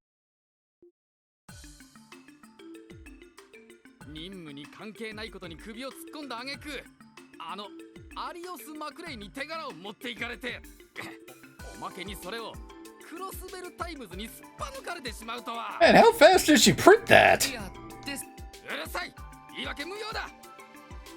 まったく、だから私は新部署設立など反対だった。 Because of course we had to have a police commissioner like this dude. セリゲイのやつが交換条件を持ちかけなければこんなことには。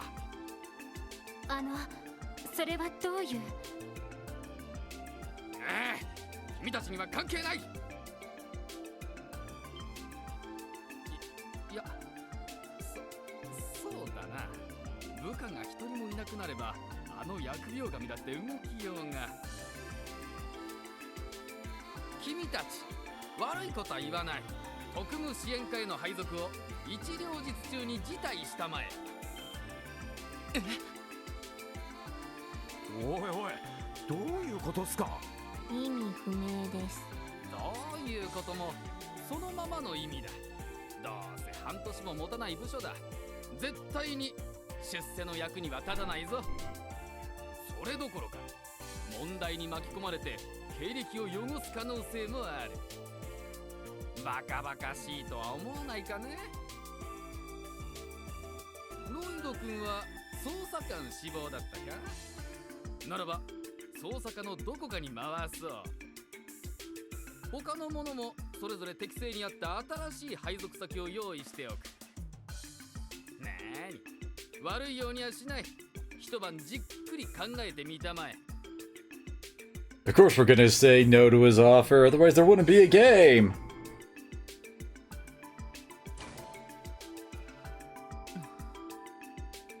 やれやれ、なんか妙なことになったな。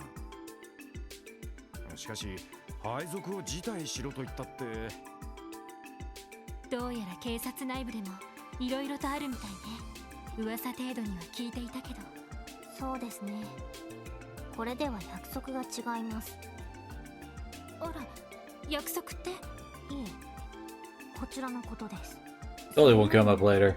セルゲイ課長はどちらにいるんでしょう？そういやそうだぜ。課題を出すだけ出しておいて出迎えもなしってのはどういうことだ。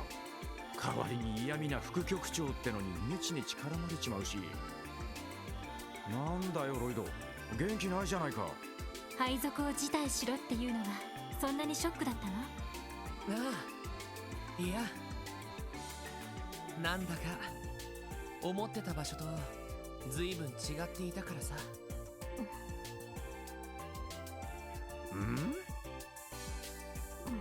おー、新人ども、災難だったみてえだな。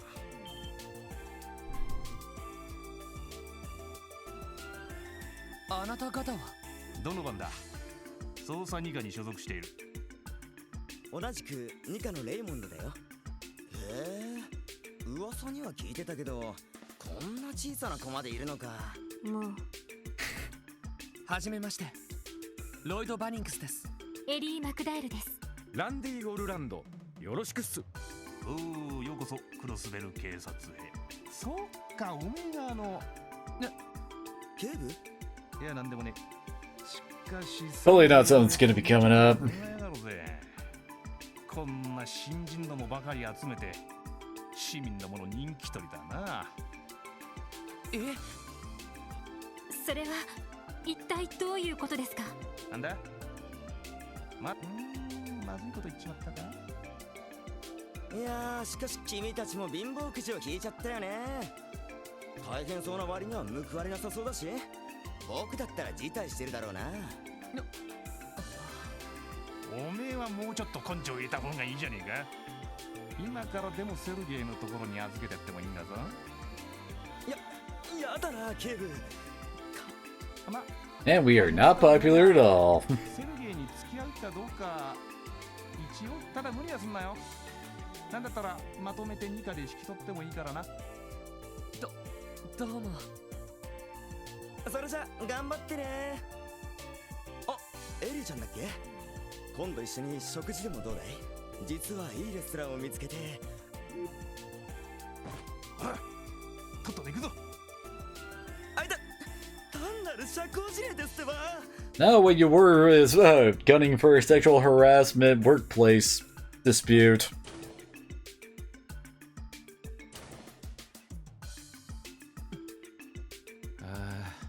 なんだか知らんが散々な言われようだったな。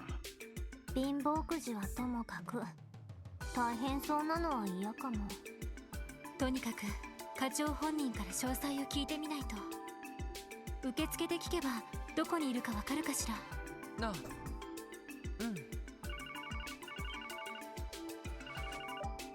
うん。もしもし、ロイド・バニングスです。おお、狐の小言と嫌味は終わったみてえだな。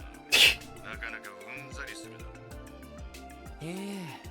それはもうじゃなくて、一体どこにいるんですか？警察本部で待ってるって言ってたじゃないですか。ああ、お前らの荷物が届いたから引っ越し屋に立ち会ってたんだ。なかなか親切な上司だ。荷物ってひょっとして寮ですか？詳しい話はそこで改めてしてやろう。待ってるからとっとと来い。わかりましたよ。それで寮っていうのは一体どこにあるんですか？正確には寮じゃないぞ。え？正確にはクロスベル警察特務支援課分室ビルだ。そこの2階と3階がお前たちの部屋になってる。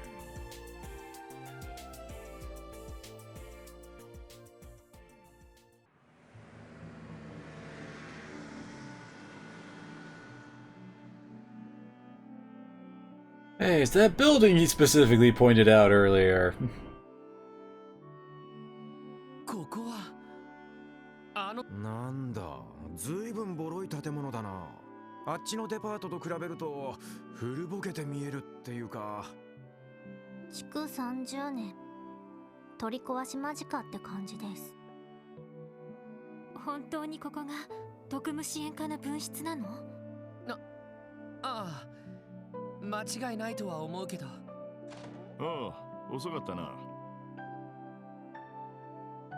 セルゲイ課長、とっとと中に入れ。この特務支 Why 援 does he get the big portrait all of a sudden? お前たちの疑問のすべてにちゃんと答えてやるからよ。市民の安全を第一に考え、さまざまな要望に応える部署。そう、それが新たに設立された特務支援課の行動方針だ。市民の生活に密着できるよう、こんな街中に分室も用意された。なかなか合理的だろう？でもそれって完全に遊撃士協会の真似っていうか、ありていに言えばパクリです。だよな。知っているかもしれんが、現在このクロスベルにおいて遊撃士協会の評判は大したもんだ。Yeah, we've been introduced. 遊撃士アリウス・マクレイン。 Oh, they was waiting for him to give his whole title 風の there, 牽制 but なん no. て呼ばれているあの男に加えて、かなりの実力者がクロスベル支部に常駐している。それが警察のお偉方にとって何を意味するかわかるか？それは警察とギルドとの比較評価と組織としての問題点の指摘、さらには自治州政府への批判につながっているんですね。なるほど、そういうことか。要はギルドのお株を何とか奪って人気取りをしようって腹なわけだ。なんか露骨ですね。ま、ぶっちゃけて言うとお前らの指摘する通りだ。だが警察の基本理念は治安維持と自治州法の遵守。市民へのサービスってのは本来二の次ではあるわけだ。だからこそ警察内部ではそうした人気取りを快く思わない声も多くてな。便利屋だの、偽遊撃士だの、猿回しの猿だの。I think I did actually hear monkeys in there. 陰口を叩かれてるってわけだ。なるほど、いろいろと合点がいきました。やれやれ、そんな部署で俺たちを働かせようってか？正直想定外ですね。まあまあ、そうせぐな。聞いているかもしれんが、配属を辞退することは可能だ。正式に配属された場合、やってもらう仕事は様々だ。今日みたいな魔獣退治の仕事なんかも入ってくるし、落とし物探しや本部の手伝いなど細かい雑用も入ってくるだろう。その気がない人間に務まるとはとても思えんからな。一晩考える時間をやろう。配属を辞退した場合、他の部署に配属されることになるが、全てはお前たち次第というわけだ。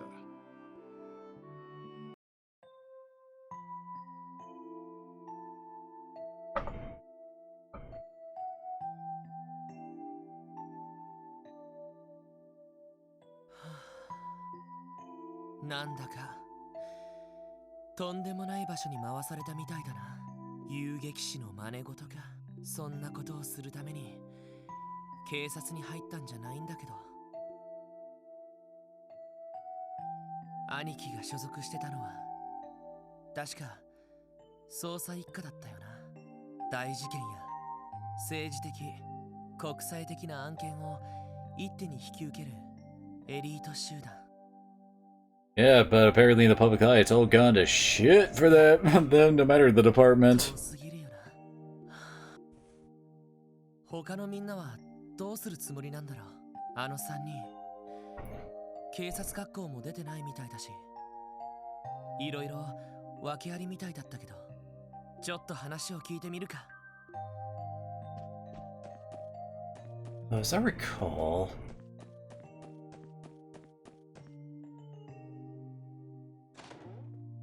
where's the cat? You need to talk to this freaking cat a lot, as I recall. And a great view. There's no voice acting up here.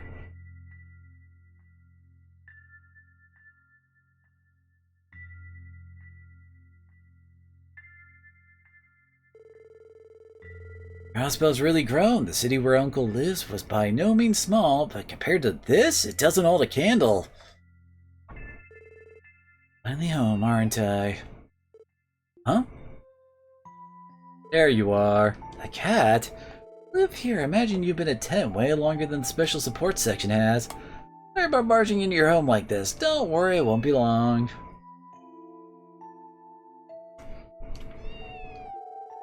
I've probably lived here for quite some time.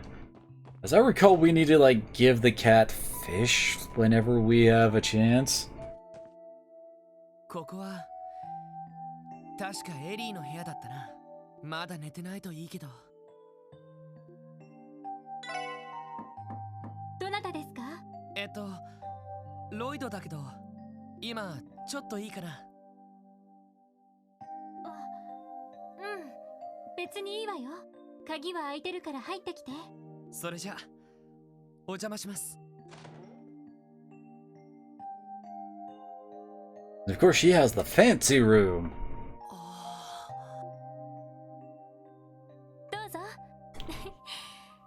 とか片付けが終わってよかったわ。そこに座ってくれる？今紅茶でも入れるから。いや、 Where would you brew tea in this room exactly? でもこの部屋の様子を見ると、ああ、配属を辞退する話ね。少し迷ったんだけど、ここで頑張ることに決めたわ。そうか。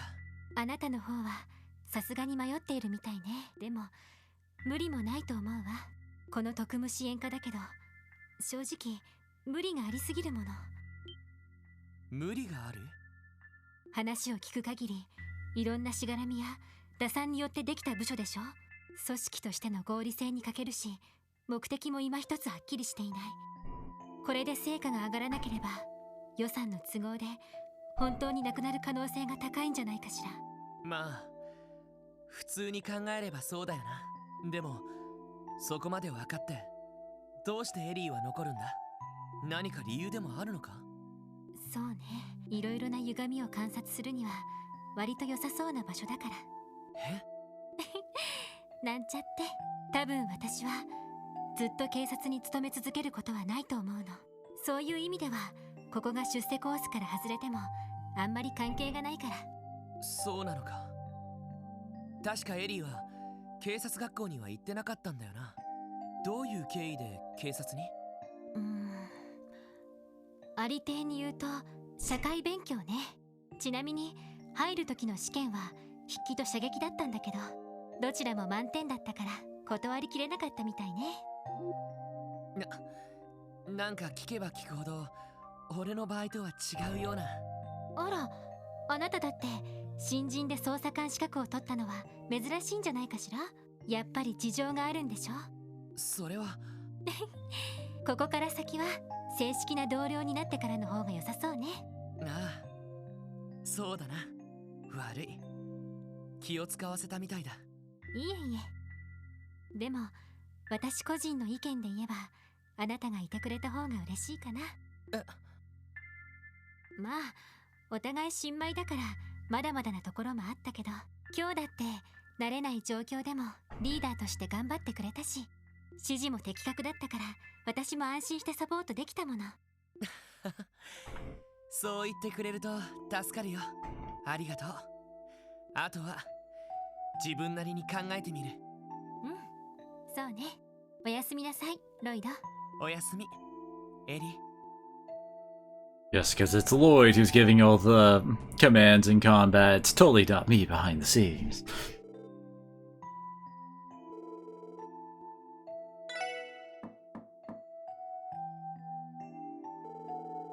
On home?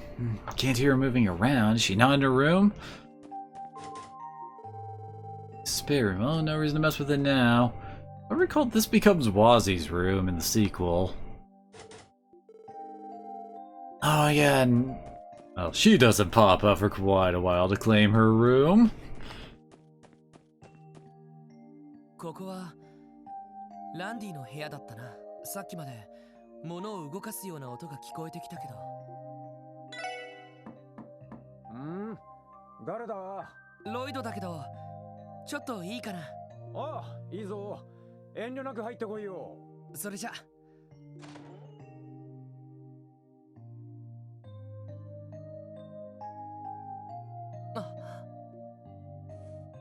That was one hell of a bedspread you got over there, dude. 俺様の城へ。And is this a room or a お bar? 前さんの方も荷ほどきは終わったのか？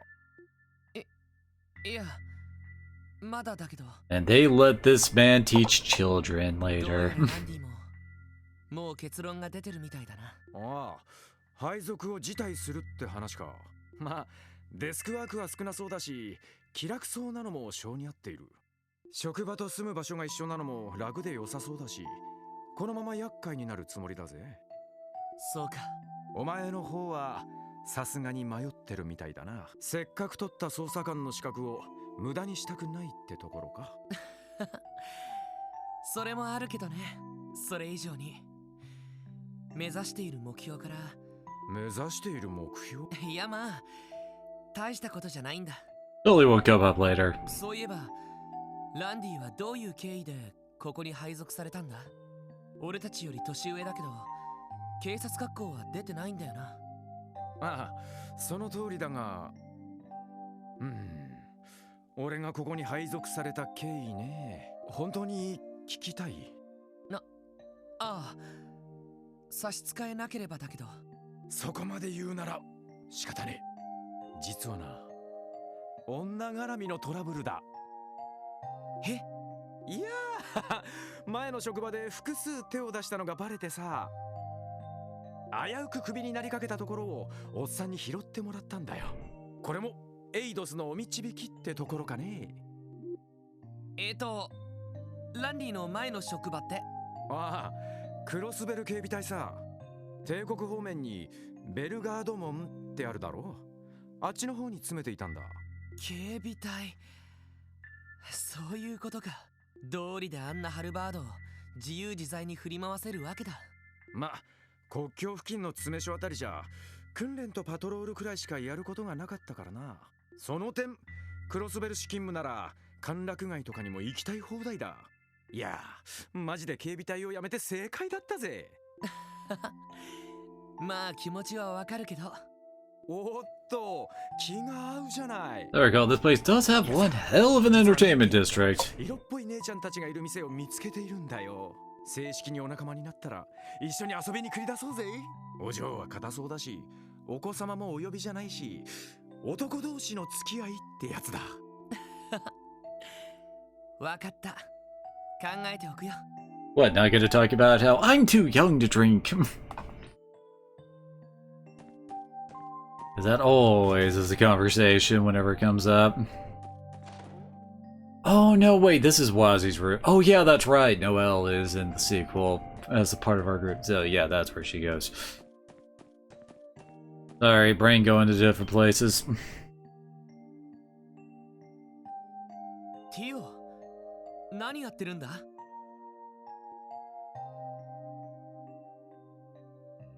どうも、ロイドさん。見ての通り、端末のチェックをしていました。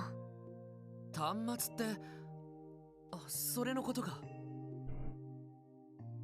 ZCF のカペルシステムを財団で改良した汎用端末です。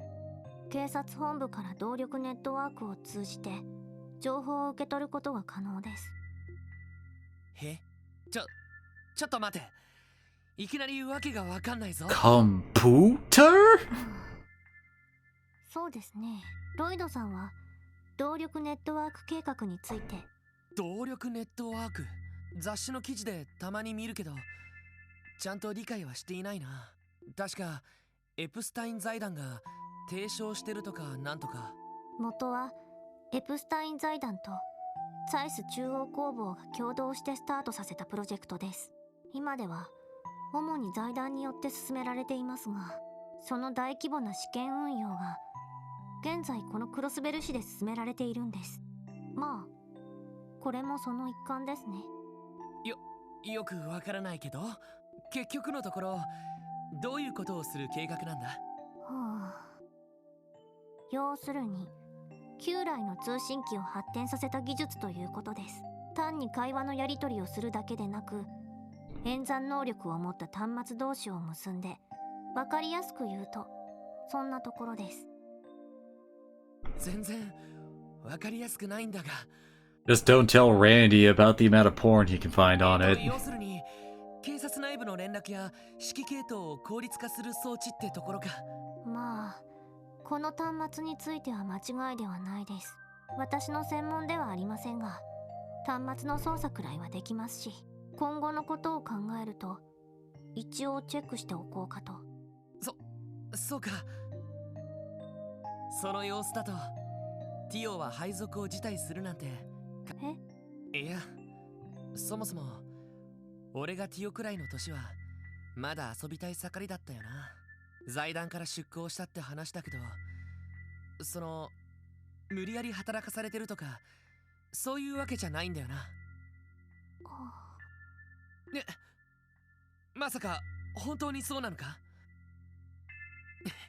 どんな事情があってもそんなの我慢したらダメだぞ。俺でよかったらいくらでも力を貸すから。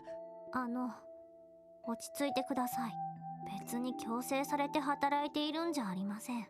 それどころか今回の出向はむしろ私がわがままを言わせてもらった結果です。私は私でここにいる理由がある。つまりはそういうことです。ロイドさんは人の心配をする前に自分の心配をするべきでは。ああそうだな。ティオの言う通りだった。ごめんな、差し出がましいことを言って。いえ、ただあんまりお人よしなのは捜査官としてはどうかと。遊撃士と違って人を疑うこともしなくてはいけない仕事ですよね。痛いところをついてくるな。I am the token deadpan lolly. I always have to do that. アマちゃんなのかな。警察学校の訓練で徹底的に自分を鍛えたつもりだったけど、でも確かにそれだけじゃ捜査官は務まらないだろうし。端末のチェックは一通り終わりました。明日動力ケーブルの接続工事があるようなので今日は早めに休みます。そうか、おやすみ。ゆっくり休んでくれよ。はい、それではおやすみなさい。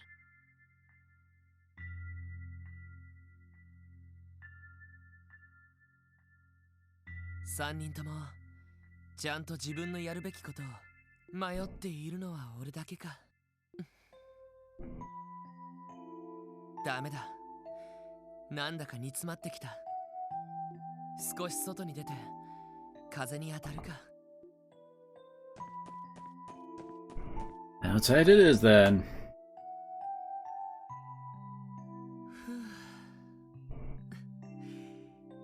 いい風が吹いてるな。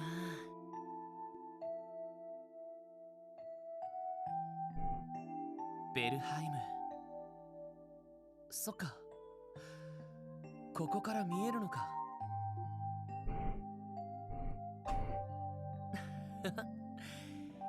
今はもう別の人が入ってるんだよな。セシル姉の実家はさすがに残ってるだろうけど。そうだ、おばさんたちにも後で挨拶しておかないと。あれから3年、おじさん家で厄介になった後、警察学校に入ってがむしゃらに勉強と訓練をして捜査官の資格も取ったけど、結局俺は捜査官になって何が。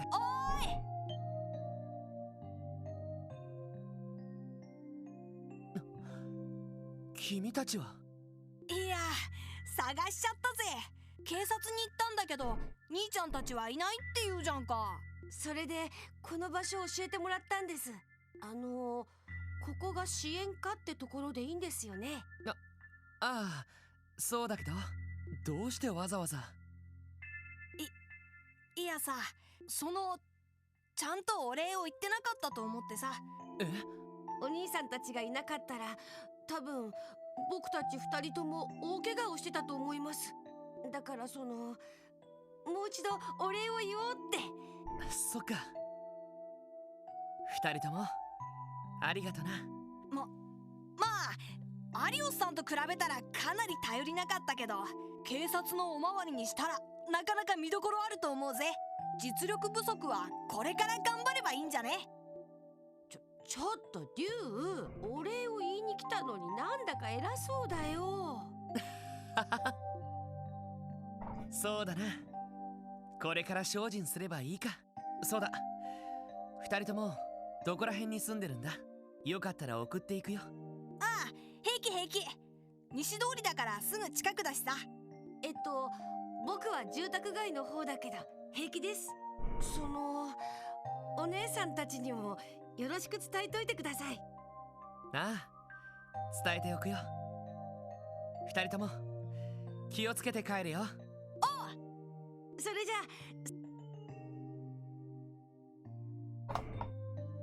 And of course, it's the kids that convince him. 俺も単純だな。あんなお礼一つでこんなに気分が晴れるなんて。要は自分自身の気持ちの持ち方次第か。いいかロイド、男だったら目の前のものに体当たりでぶつかってみろ。てめえの心でてめえだけの真実をつかみ取ってやるんだよ。そうすりゃてめえが何をしたいか見えてくるはずだ。うん、そうだよな。まずはぶつかってみないと何もわからないか。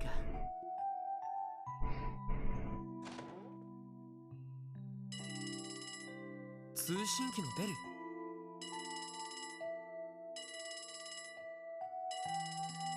At this time of night? こちらクロスベル警察特務支援課分室。ロイド、その声はロイドね。セシル姉か。よかった。警察の方に連絡したらこちらの番号を教えてくれたの。特務支援課だったかしら。そういう部署に配属になったのね。いや、まだ正式じゃないけどさ。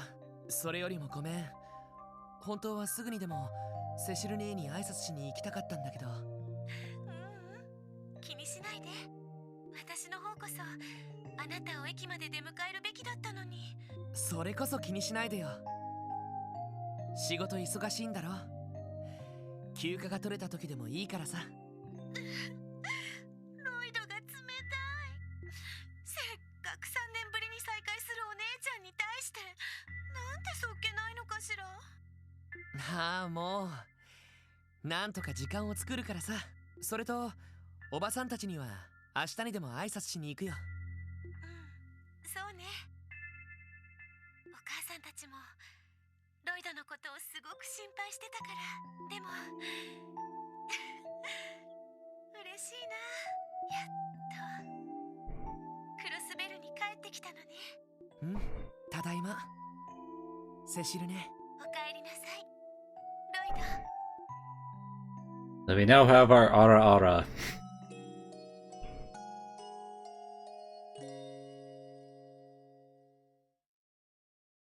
さて、返事を聞かせてもらおうか。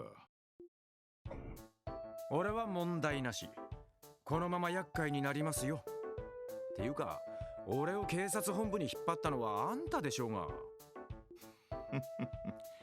なんなら一家あたりに推薦したっていいんだぞ。連中もお前の戦闘力なら欲しがるかもしれねえしな。うげえ、ごめんこむりますよ。警備隊暮らしならまだしもギスギスしたところはちょっとね。エリーの方はどうだ。私もこのままこちらでお世話になります。セルゲイ課長、改めてよろしくお願いします。ま、お前に関しては俺も予想外だったけどな。本部のお偉いさんはこの課を安全な雑用係と思って推薦してきたんだろうが、当然そんな甘いもんじゃないのは覚悟してるだろうな。ええ、それはもう密度の濃い仕事ができるのを今から期待しています。うん、ティオはまあ聞くまでもないが。ええ、最初からそういう約束でしたし。それより今日の午後動力ケーブルの配線工事があるそうです。 Theo just can't live without her internet. She needs to get on Twitter. セッティングは私に任せてもらっても。ああ、元よりそのつもりだ。さてと、そんじゃあ残るはお前、ロイド・バニングス。警察学校のカリキュラムを座学、訓練ともに優秀な成績で終了。そのまま捜査官試験に挑戦し、見事。正直うちには不釣り合いなくらいまっとうすぎる人材だ。お前ならどの課に行ってもそれなりにやっていけるだろう。うちが手放したら引き取りたいって話もいくつか来てるしな。迷う余地はないんじゃねえか。いえ、いろいろ考えた上でセルゲイ課長、これから。Wait, he just went, heh, that's not glad to hear it. なんだよ、つまらんな。もう少し悩みまくるのを期待してたんだがよ。ですね。まあいい。今日一日は全員休暇という形にしてやる。地獄のように忙しくなる前の最後の休暇だと思っておけ。ティオ、端末のセットだけは頼んだぞ。ええ。おっと、そういや忘れてたな。改めてロイド・バニングス、はい。エリー・マクダエル、はい。ランディ・オルランド、うっす。ティオ・フラト。はい。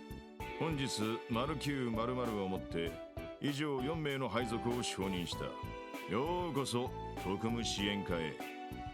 バラエティ豊かな仕事を山ほど回してやるから楽しみにしてるといい。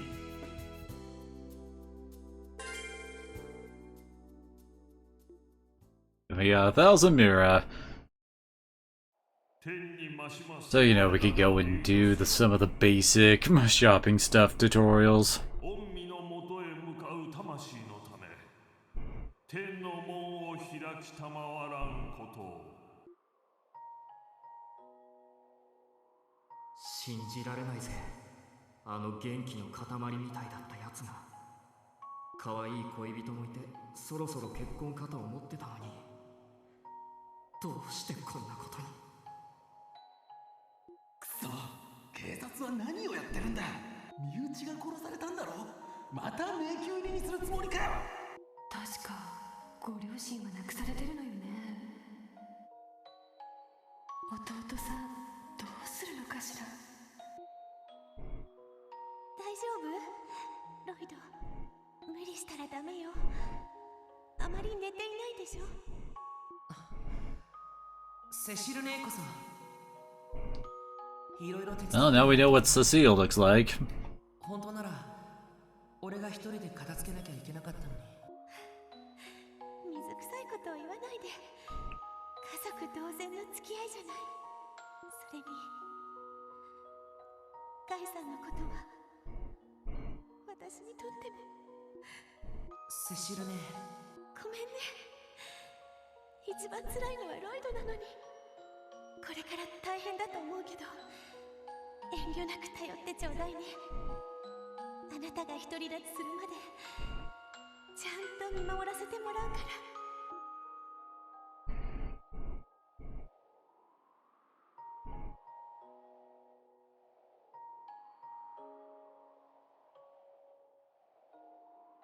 ら。Oh, now we know Lloyd's tragic backstory in that case that he just has to solve.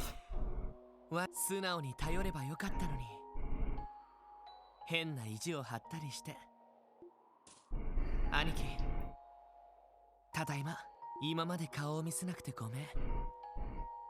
少し意地を張ってたみたいだ。でも俺帰ってきたから兄貴と同じ捜査官としてクロスベルに戻ってきたから一人前には程遠いし、なんか変な部署に配属されちゃったけど、まあなんとか頑張るから、せいぜい見守っててくれよな。さて、改めて今日から初仕事というわけだが、まあ何はともあれ改めて説明を補足しておこう。ロイド、捜査手帳を出せ。はい。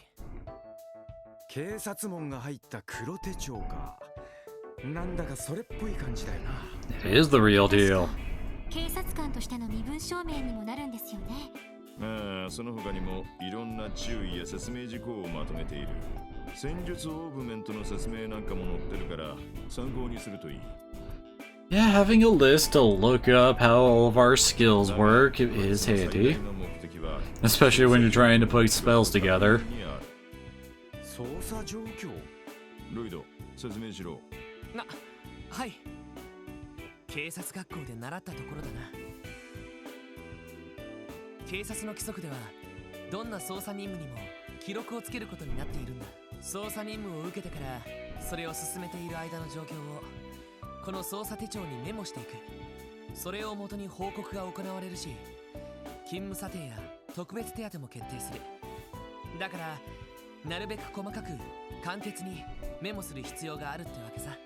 なるほど、合理的ね。結構めんどくさそうだな。ま、基本はそんなところだ。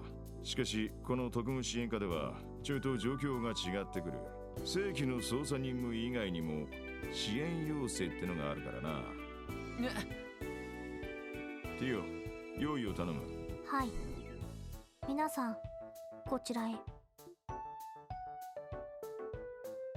And to teach you all some computers. ああ、おとといの。確か動力ネットワークにつながっている端末だったかしら。はい。昨日のうちにセッティングしました。基本、常時起動したままで、ログオンするとこの画面になります。なんか文字が出てきたな。ここにその支援要請が。ああ、正規の任務以外の各方面からの依頼が届けられる。市民や観光客からの頼み事、クロスベル市からの協力要請など様々な依頼が考えられるだろう。必ずしもやる必要はないが、放っておけば遊撃士あたりに片付けられてしまう内容ではある。なるほどな。遊撃士協会への高い評価を少しでもこちらに持ってくる。つまりそういうことですね。ま、ビビたるもんだろうがな。それ以外にも本部が忙しい時に手伝いに借り出されることもあるだろう。市内の巡回パトロールとか、どうでもいいデスクワークとかな。マジかよ。ま、それはともかく。もう支援要請はこの端末に来ているんですか？おっと、それじゃ自分で確認してみろ。確認した支援要請は操作手帳にメモしておけよ。了解です。First set of requests. Or first request, I guess. See, hello everyone, congratulations on being appointed to the new Special Support Section. First order of business, allow me to give you a rundown, submitting reports for all your assignments. Done by the reception desk at the CPD. Sorry to trouble you. Okay then. なんだ、どっちかというと業務連絡の類みてえだな。とりあえず警察本部に行っていろいろ説明を受ければいいのか。ああ、そうみたいだ。でも動力ネットワークか。通信機と違って声以外に画像や文字情報も送れるのね。話には聞いていたけど、確かにいろいろ応用できそうかも。ええ。現在クロスベルでは様々な試験運用が行われています。警察に導入されたこのシステムもその一環ですね。ま、ギルドでも同じ技術を試験的に導入したって話だがな。概要はそんなところだ。早速お前たちにはそこに来ている支援用。了解しました。その後は何をすればいいんでしょうか。好きにしろと言いたいところだが、本部での説明の後、正式な支援要請が何件か入ってくるはずだ。そうだな。最初だし、本部への手前もあるから、一つくらいはこなしておけ。そうすりゃ、そこまで嫌味を言われることはねえだろう。そういう問題なのか。それとロイド、ついでに街案内でもしてやれ。街案内ですか？これから自分たちが守る街がどういった場所なのか。そうそう、出てすぐのところにある武器紹介とオーバルストアだけは訪ねておけよ。警察官としてやっていくなら今後とも世話になるはずだ。なるほど、了解です。俺は大抵そこの部屋にいるが、昼寝やら雑誌を読むので忙しい。あんまり当てにしないで、なるべく自分たちで解決しろ。そんじゃあな。ちょっと。おいおい、いい加減なおっさんだな。はあ、大丈夫なのかしら。先行き不安ですね。まあ、とにかく俺たちの初仕事だ。First, he's the classic, seems to be really lazy, but behind the scenes, he's the one who's keeping the brass off our back and stuff like that. 最初だから焦っても仕方ない。確実にやって感じをつかんでいこう。ええ、そうね。了解です。そんじゃま、行きますか。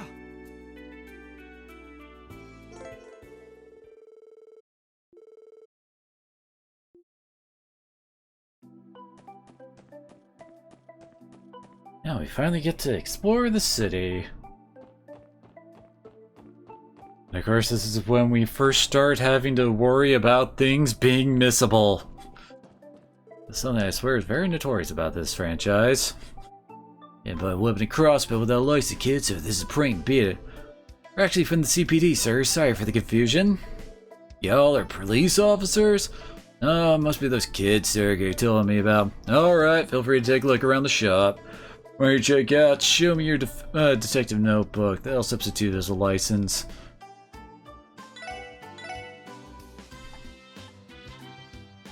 Oh, he does have some upgrades. Oh, yeah, that's right. Lloyd's weapons all have some innate defense to them. And LEs have way longer range than everybody else's. As I recall, Randy's are just the strongest overall. Plus, we don't need to worry about buying new armor. As I recall, the main way of getting money is exchanging frickin' Sepith. Which, of course, is also what we use to buy our quartz and stuff. Which is very important, so, watch out for that.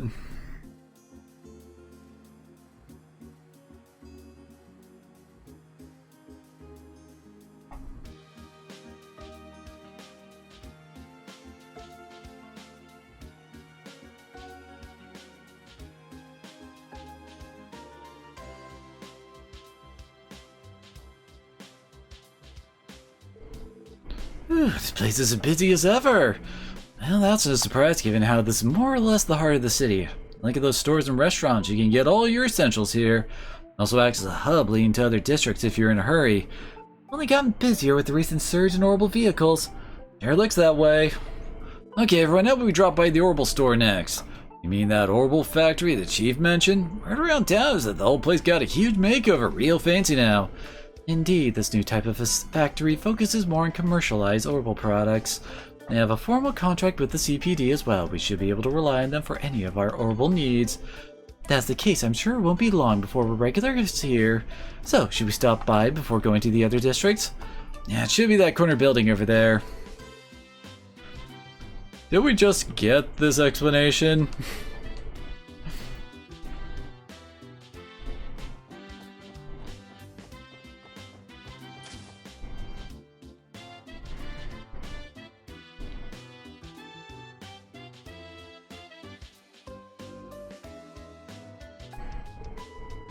Ah, so this is the orbital store people have been talking about. From the biggest orbital card to the smallest ornament, they have it all. On top of that, their new redesign gives off that sleek and modern feel, doesn't it? Hard to believe it was just a simple factory 3 years ago. Anyway, we should look for the technician to adjust our orbits. If I recall correctly, there should be a support counter over there. They will be able to handle any adjustments to our orbits that we may need. Let's check out the counter then. Hey there everyone, welcome to the Gen 10 Orbital Factory. Welcome to Gen 10 Orbital Store. Oh no way, Lloyd, is that really you? Wendy, what are you doing in a place like this? How rude. Can't you tell? I'd say it's pretty clear I'm the engineer of this store. Seriously? I know you mentioned you were looking for a job in your letters. Just really wasn't expecting to run into you like this. Oh, this lovely lady's an old friend of yours, Lloyd. I'm a little jealous. What do you say we have ourselves a fun little date once your shift's over? Now isn't the time for this, Randy. We're on duty for crying out loud. Nice to meet you, Wendy. I've heard great things about Gen 10, but the rumors don't do it justice. Oh, are you guys Lloyd's colleagues? Well, to be honest, the shop's whole look is just the manager's personal taste. I should have mentioned this sooner, but this is the customer service counter. From here, we can provide maintenance on all your ornament needs. Alright, we'll be leaving our ornaments in your capable hands from now on, Wendy. Oh, but our ornaments are the Enigma models. Is that going to be an issue? Oh wow, you guys got your hands on the brand new models, huh? I got you covered. Should have the tools for them right here. I have a few regulars that use that model too. Man, Bracers sure love their ornaments. Really? So the Bracer Guild's connections have allowed them to acquire cutting-edge technology as well. Damn, those Bracers really are always ahead of the curve, huh? This isn't a laughing matter, Randy. Hey, please don't let us get in the way of your work. We just thought we'd pop in and check the place out. Sure, we'll be seeing a lot of each other from now on, so we'll be counting on you, Wendy. No problem, leave everything to me. Whenever you get the itch to modify your orbit, just let me know and I'll set you all up. Also, you have any general questions about your image, just ask away. You're speaking to a noble pro, after all. So yes, now we can... Yeah, we can upgrade our ornament and also make quartz. Yeah, it's the usual basics. Hit action and impede here, huh? Of course, first, you know, look at actually like getting some slots opened. And we need to at least open a slot for Lloyd. Yeah, we're already getting really low. How much is it? Oh god, yeah, these ones are all pretty expensive. Ain't making anything new for a while.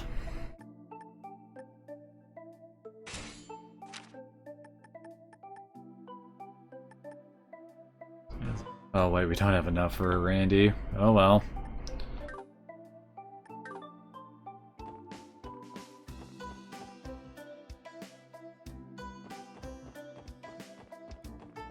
We have a mini-map here, but not anywhere else. So usually... Oh, this is the food shop for when we want to cook. Haven't actually gotten access to cooking yet, so we can't really use it.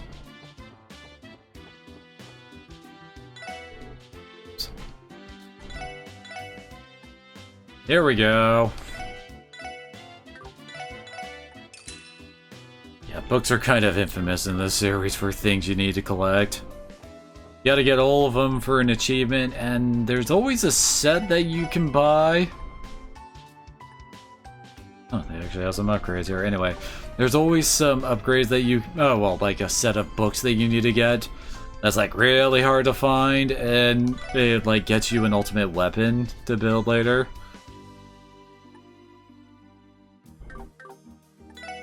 Not really all that much here, especially with stuff that we can afford.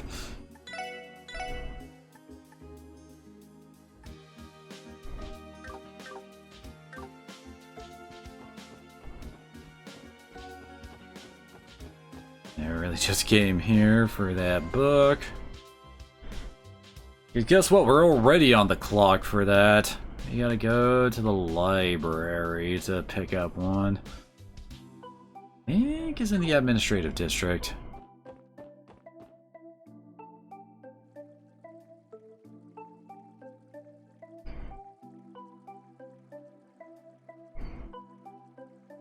There it is.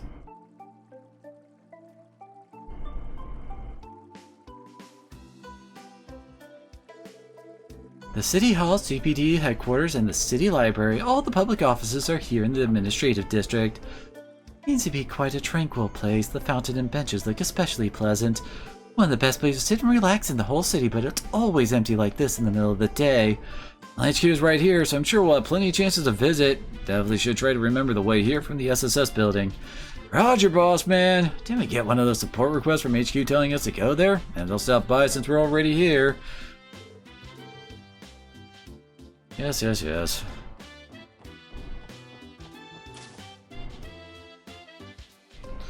For the first book, I think, yeah, we have to talk to. Who would have thought writing a thesis could be this difficult? I bought this novel before I started my thesis, hoping to read and relax during my downtime, but now it's just gathering dust. Well, you guys, would you like to take this book off my hands? Too busy to even consider reading it. There it is. Yeah, if we move the story ahead too much, that disappears. Same goes for recipes for cooking usually too. You gotta head to the West Street District.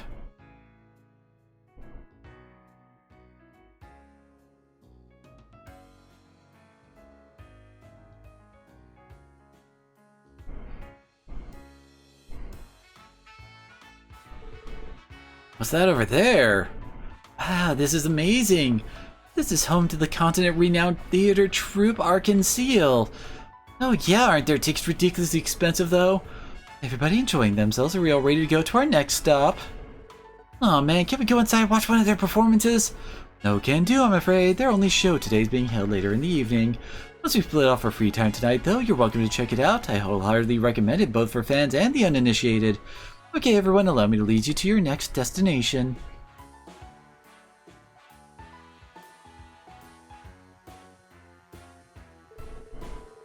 I like coming out here to chill. Been a hell of a lot of tourists lately, though. Yeah, I heard there've been a lot of tour buses coming in from out of town. The entertainment district has a lot to offer, so that makes it one of the more popular spots for them to visit. That's why our work is of such importance. If something were to happen to them, it could snowball into an international crisis. It'd be best to avoid that, indeed.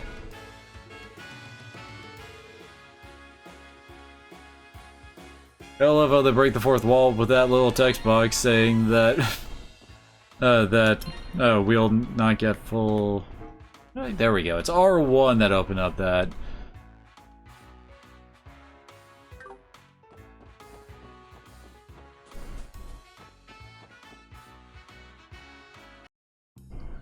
Of course, we got the seedy back alleys. What is this place? It's the infamous back alley of Crossbelt. There's only one. Like an extension of the entertainment district, got its fair share of pubs and nightclubs you can while the night away at. Sound like you're awfully familiar with this area, Randy. Of course, man. Didn't I tell you before? Clubs around here have a ton of sexy ladies, and where sexy ladies gather, so too does Alright, you can stop now. I suppose Randy must be a regular at these kinds of places. Yep. There's only two real places we can go, the bar and to Imelda's. If I recall, Imelda's does get some nice stuff in it. Also remember we have to do some work for her too. Yeah, she has like the really expensive accessories that usually have some really nice effects to them.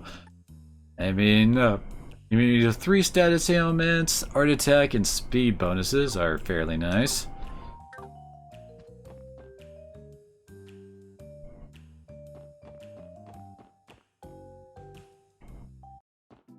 And the bar does sell some consumables as well.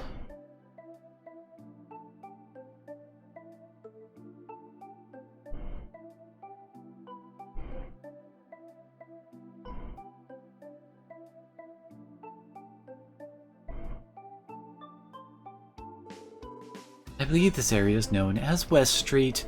Now, it's one of the larger residential areas in the city. Just look at all the apartments. Guys wouldn't mind, I actually know a few people here that I'd love to catch up with. I take it you grew up around these parts then. Hell, we're already here. Might as well do some meeting and greeting before we head out. I'm sure you've been longing to see your friends and family. We can accompany you too. Thanks, guys. Should swing by Belheim to visit Auntie. Could probably find Oscar working at Morgus too. Gotta love how the little recap thing there had to explain Lloyd grew up here. Hey, Oscar. Well, if this is my man Lloyd, so I finally decided to stop by and visit your old buddy Oscar, eh? Really know how to keep a guy waiting. What, it's been like a year since we last hung out? Oscar, it's been 3 years already. Yeah, fuzzy memories of yours hasn't changed a bit. I blame the fact that we kept sending letters to each other. Never really felt like you were gone for that long, you know? Besides, you might have gotten a bit taller, but I see you still haven't outgrown that precious little baby face. Shut up. Oh, and that pout's only proven him right. Ahem. You must be an old friend of Lloyd's then. Yep, the oldest. Name's Oscar. Work as an apprentice here at Morg's Bakery. And you three are Lloyd's co-workers? Yep, name's Randy. Nice to meet you. I'm Ellie. Tio Plato. Nice to meet you guys. You can tell we work together even though we aren't wearing uniforms. I can't tell whether he's completely oblivious or a lot sharper than he lets on. Nothing wrong? Can just see the gears spin around your head. Oh yeah, still cook, Lloyd? I mean a little bit, I guess. Had to help my uncle with chores, so that meant cooking every so often. And take this as a reunion gift from yours truly. Now we get some use out of it. And now we can start collecting recipes. How about I teach you how to make a killer sandwich while you're here? Trust me, it's easy as pie. It's the perfect recipe to get you in the swing of things. And we can learn how to make a happy ham sandwich. Thanks, Oscar. Now, this is a nice gift. It even has plenty of room to write down variations of different recipes. And with all you guys sharing it, I'm sure each of you will come with your own spin on things. think you'll get a kick out of it. Yeah, it'll certainly keep us well fed. It's a little embarrassing, but the only cooking I've ever really done is baking desserts. What about you two? Well, I can roast and boil stuff. You know, food you have camping out in the wilderness. If a recipe has a clear and concise protocol I can follow, I can manage. If you're interested, I'd be happy to teach you a thing or two. Yep, talk to people who examine certain things, you can learn certain recipes. Recipes are recorded in the recipe notebook. If you use the recipe notebook, you can prepare dishes with various effects at any time. In cooking recipes, there's a set chance to get supreme or peculiar variants of each dish, and you can also get a failure as well. And yes, for completion, you do have to get every variant. Most ingredients used in cooking are sold at the general stores and various shops. Monsters may drop them as well. They're always annoying. Why isn't the Abby ham sandwich the first recipe at the top? Can't even make this. You don't even know what its effects are. Doesn't actually sell it here, looks like. They're usually better healing items than you can just buy with special effects, like how the colorful tomato burger here can actually restore CP. So recipes are definitely something to watch out for.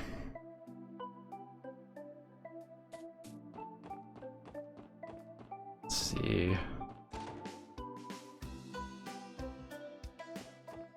Oh, yeah. I remember this.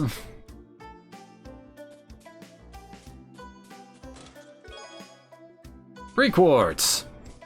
Can't remember if any of the chests like get refilled as the game goes on. Don't think they do.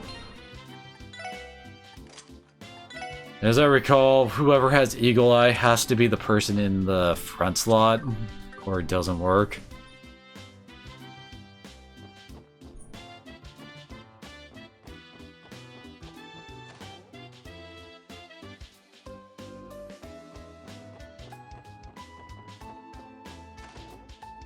Yep, this ain't his place. Can't remember, but isn't this where, Yuno lives in, Cold Steel 3 and 4? Oh, this is the right place. Long time no see, Uncle Miles. Well, if it isn't little Lloyd from next door, what a pleasant surprise. I heard you were back in town. Didn't think that you've grown so much. Hardly recognize you. Well, I might have gotten a little taller, still got a long way to go on the inside. Wouldn't say that, you did pass the qualification exam to become a detective after all. Sure, God, we're still here, he'd be proud of his little brother. You really think so? I'm glad if that was truly the case. Absolutely would, I know it. By the way, did you want to stick around? Wife's in the kitchen, you want to say hello? Sure, she'd be excited to see you again. Yeah, I'll do just that. She actually gets like a different camera angle and scene as opposed to the uncle. Is that really you, Lloyd? Yeah, it's me. I'm home, Auntie Late. Late? I'm not entirely sure how to pronounce that. I'm sorry it took so long for me to visit. Really should have been the first thing I did. Oh, Lloyd, you finally come home. I heard through the grapevine that you were able to get a job at the CPD. How is it? Have you already started work? Fine so far. Might be a bit too easygoing for my taste, though. Our chief kinda just lets us do our own thing. Really sounds like an enjoyable place to work to me. Honestly, I'm just happy to see you looking healthy and cheery again. I'll have to thank Idios next time I'm at the Cathedral. Lloyd, if you ever need anything while you're living in the dorms, you better let me know right away. Your auntie will be there in a flash if you ever need anything. Auntie, I'm not a little kid anymore. Besides, I've been living in dorms since I was enrolled at the police academy. Oh, don't be such a stranger, Lloyd. You just came home. Don't be afraid to rely on your auntie to help you out. Sorry, Auntie, I'll be sure to drop by again soon. Bring some desserts, we can catch up over them. Dang, she totally got Lloyd on the back foot. Despite her seemingly gentle nature, she appears to be quite the formidable force. For some reason, I don't get the feeling they're related by blood, though. Maybe not, but they're as close as any family as I've ever seen. I'm a bit jealous. This is where Lloyd used to live? I believe what I saw this morning when I opened my copy of the Crossbelt Times was a picture of Ryu staring right at me. That damn fool of a son. I believe it gave him an absolute earful right then and there. So he's living in Lloyd's old place, huh?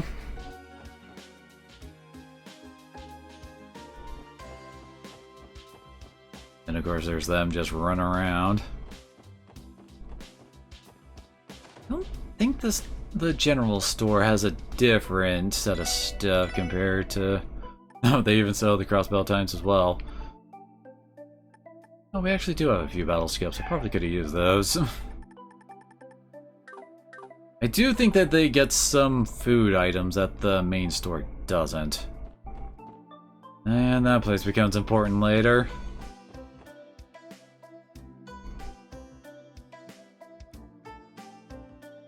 We've reached the rich district.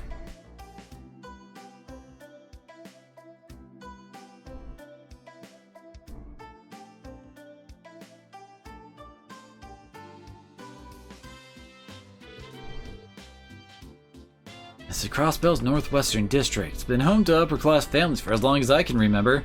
Nothing but big-ass mansions around here. Yeah, Ellie is acting strange.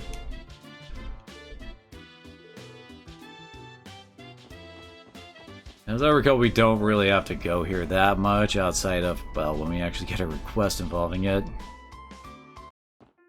And leads us to the entertainment district, and now be able to talk to you. Ice cream, get your ice cream. Hey there, miss, we're having a free giveaway today. Here, my vanilla out latte recipe. I was messing around with my ingredients here at the stall one day and had a spark of culinary genius. Simply fabulous, so you gotta try it at least once. So yeah, that gives us another recipe. There's one more that we can get at this time. Whoops.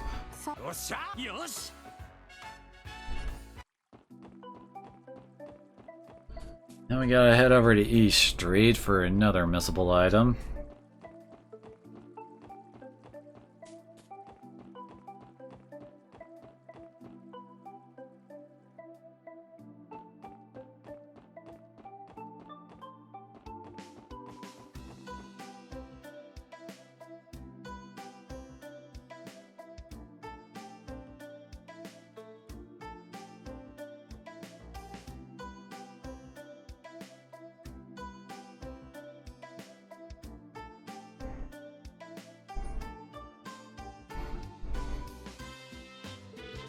How's that talk about an exotic looking street? This could be described as Eastern style. I have heard of the area, but the description pales in comparison to seeing it in person. I've had the chance to come here very often myself. I've heard the various stalls of the marketplace are wonderful though.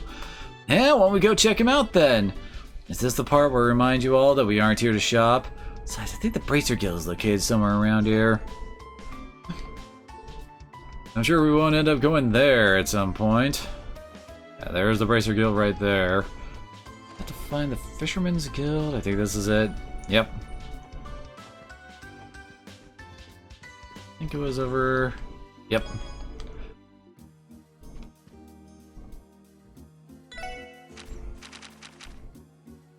We need flour and tender whitefish to make that one, huh?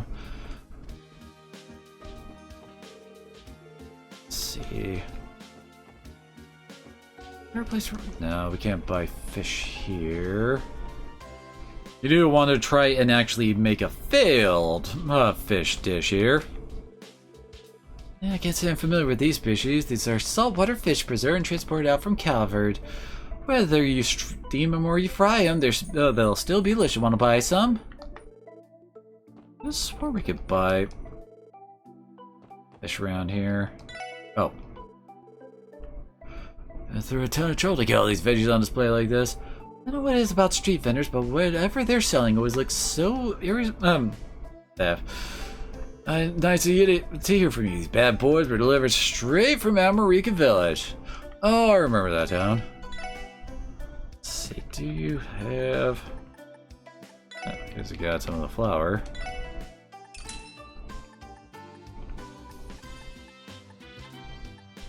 There it is.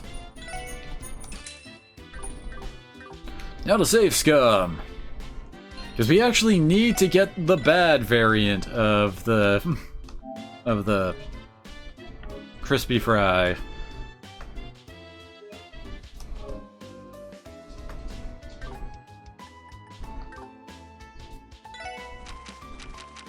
I recall Tio sucks at making this.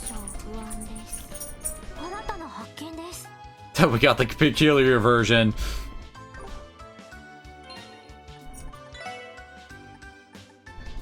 It's actually a weapon. Oh.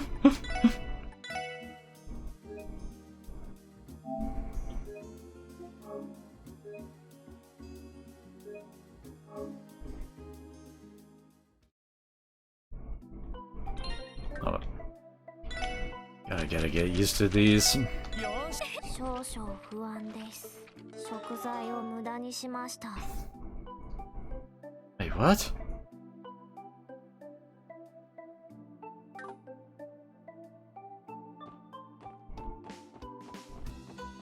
Because you can make a variant of it called cat food, but then again they might have changed that in this translation. Maybe it was actually the fish darts we needed.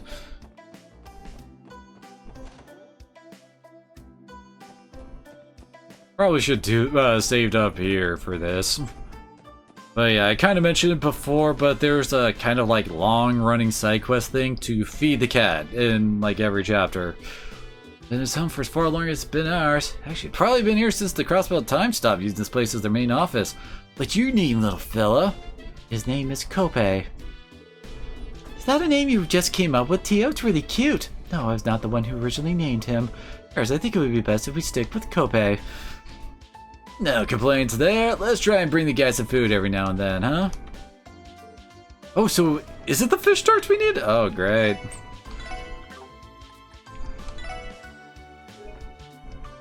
I actually got the right option right from the get-go.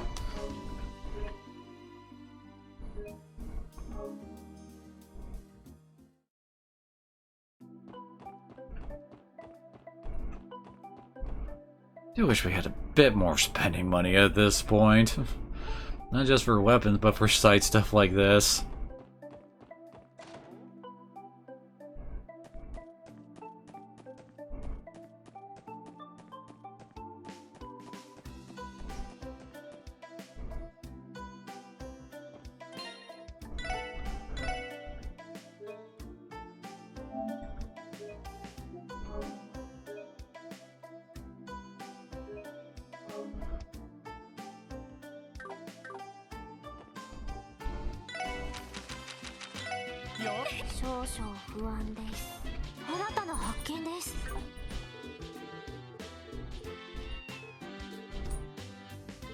I should probably, yeah. No, it's not fish darts. Wait, are there different failures you can get then? Oh god.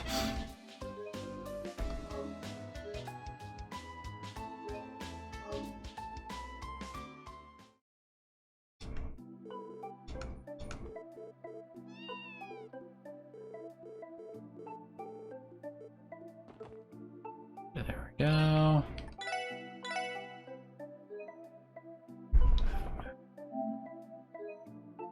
Oh, a second, I actually need to quickly go to the bathroom.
Alrighty, back. Sorry about that.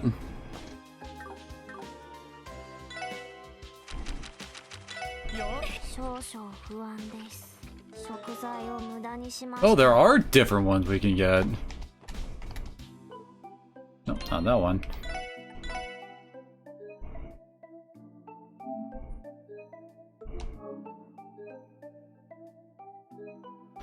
Normally we just feed the cat fish, but that's not actually an option in this chapter since, well, we haven't unlocked fishing yet. Oh, there it is. Well, that didn't take too long. I have something that Kobe might like. Should I give this to him?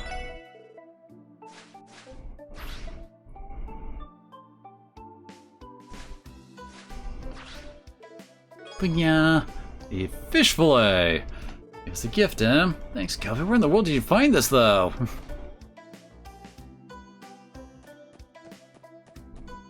Yeah, I can't remember exactly what we get every time. Wait. Anyway, every time we do that.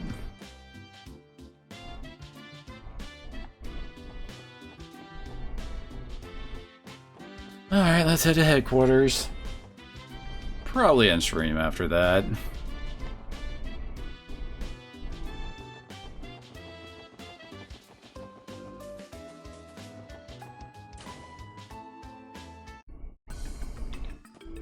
Couple other districts, but those don't really become important until later.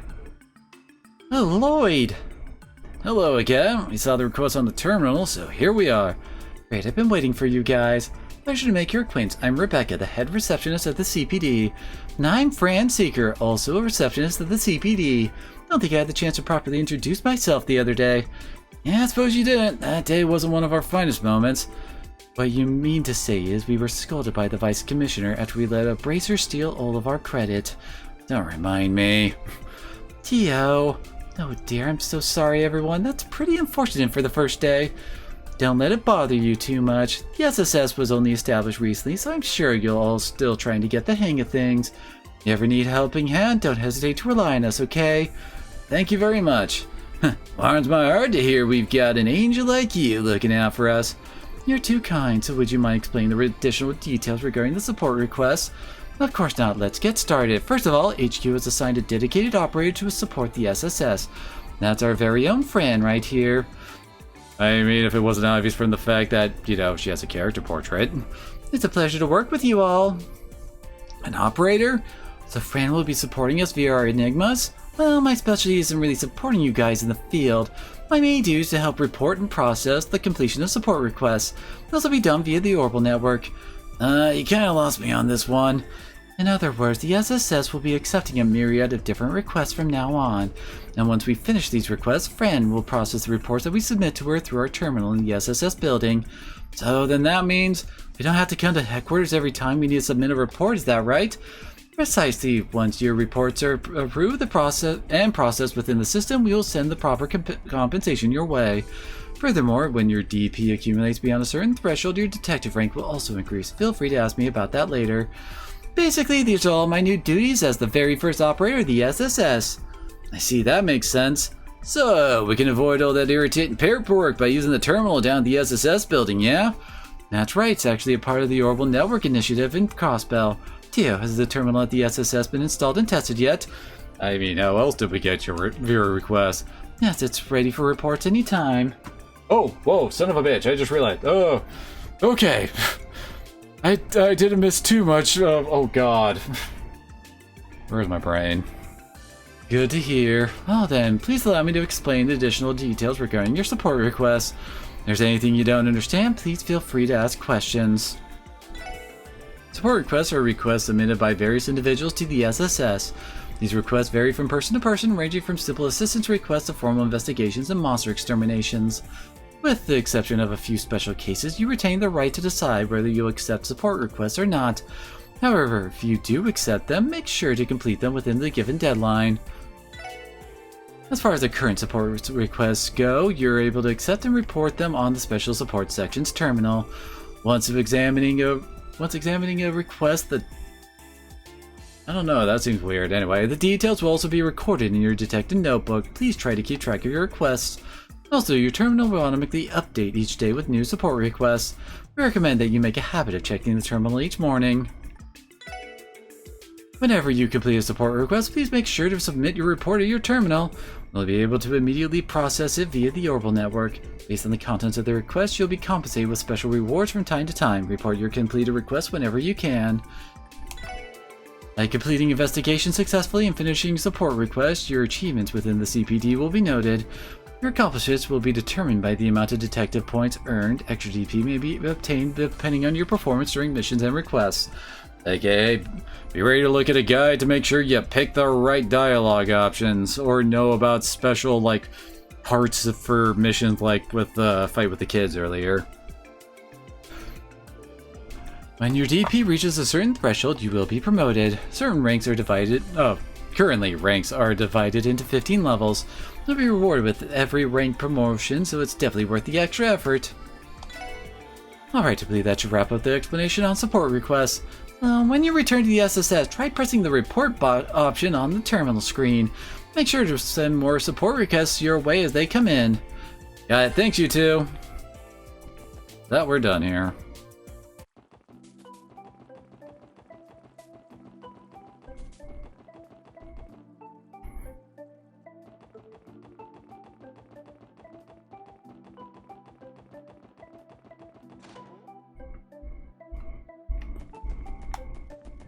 We're here. All we have to do is use this terminal and report our progress to headquarters, right? That is correct. We should try testing it. こちらクロスベル警察です。それでは報告を承りますね。はい、お疲れ様でした。報告は以上ですね。ではまた依頼を達成したら。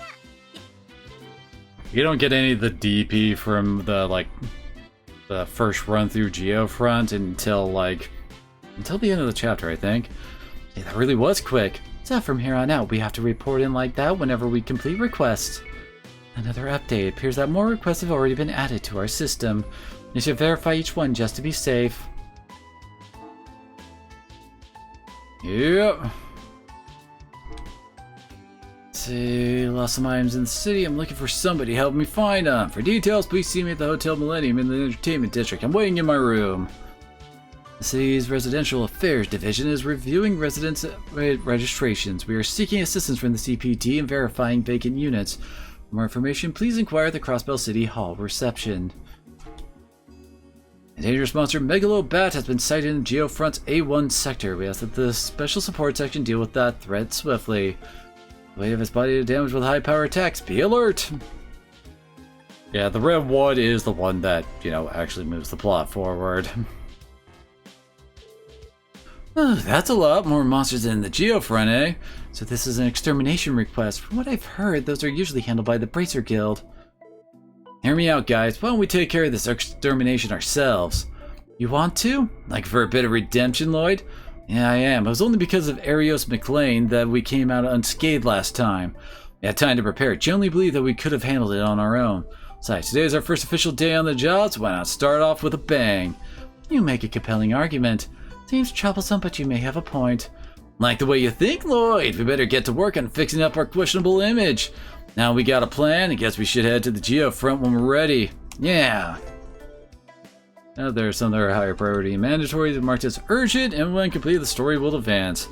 Our support requests are not mandatory. Please pay attention to them though. They have time limits and will expire if the story advances too much. So, yeah. I guess with that we'll save and we'll leave it off here for the night. As we got through all the talky bits of the prologue, and now we can actually get into the meat of the game itself. So, thank you all for coming on out. Hopefully I'll see you again next time.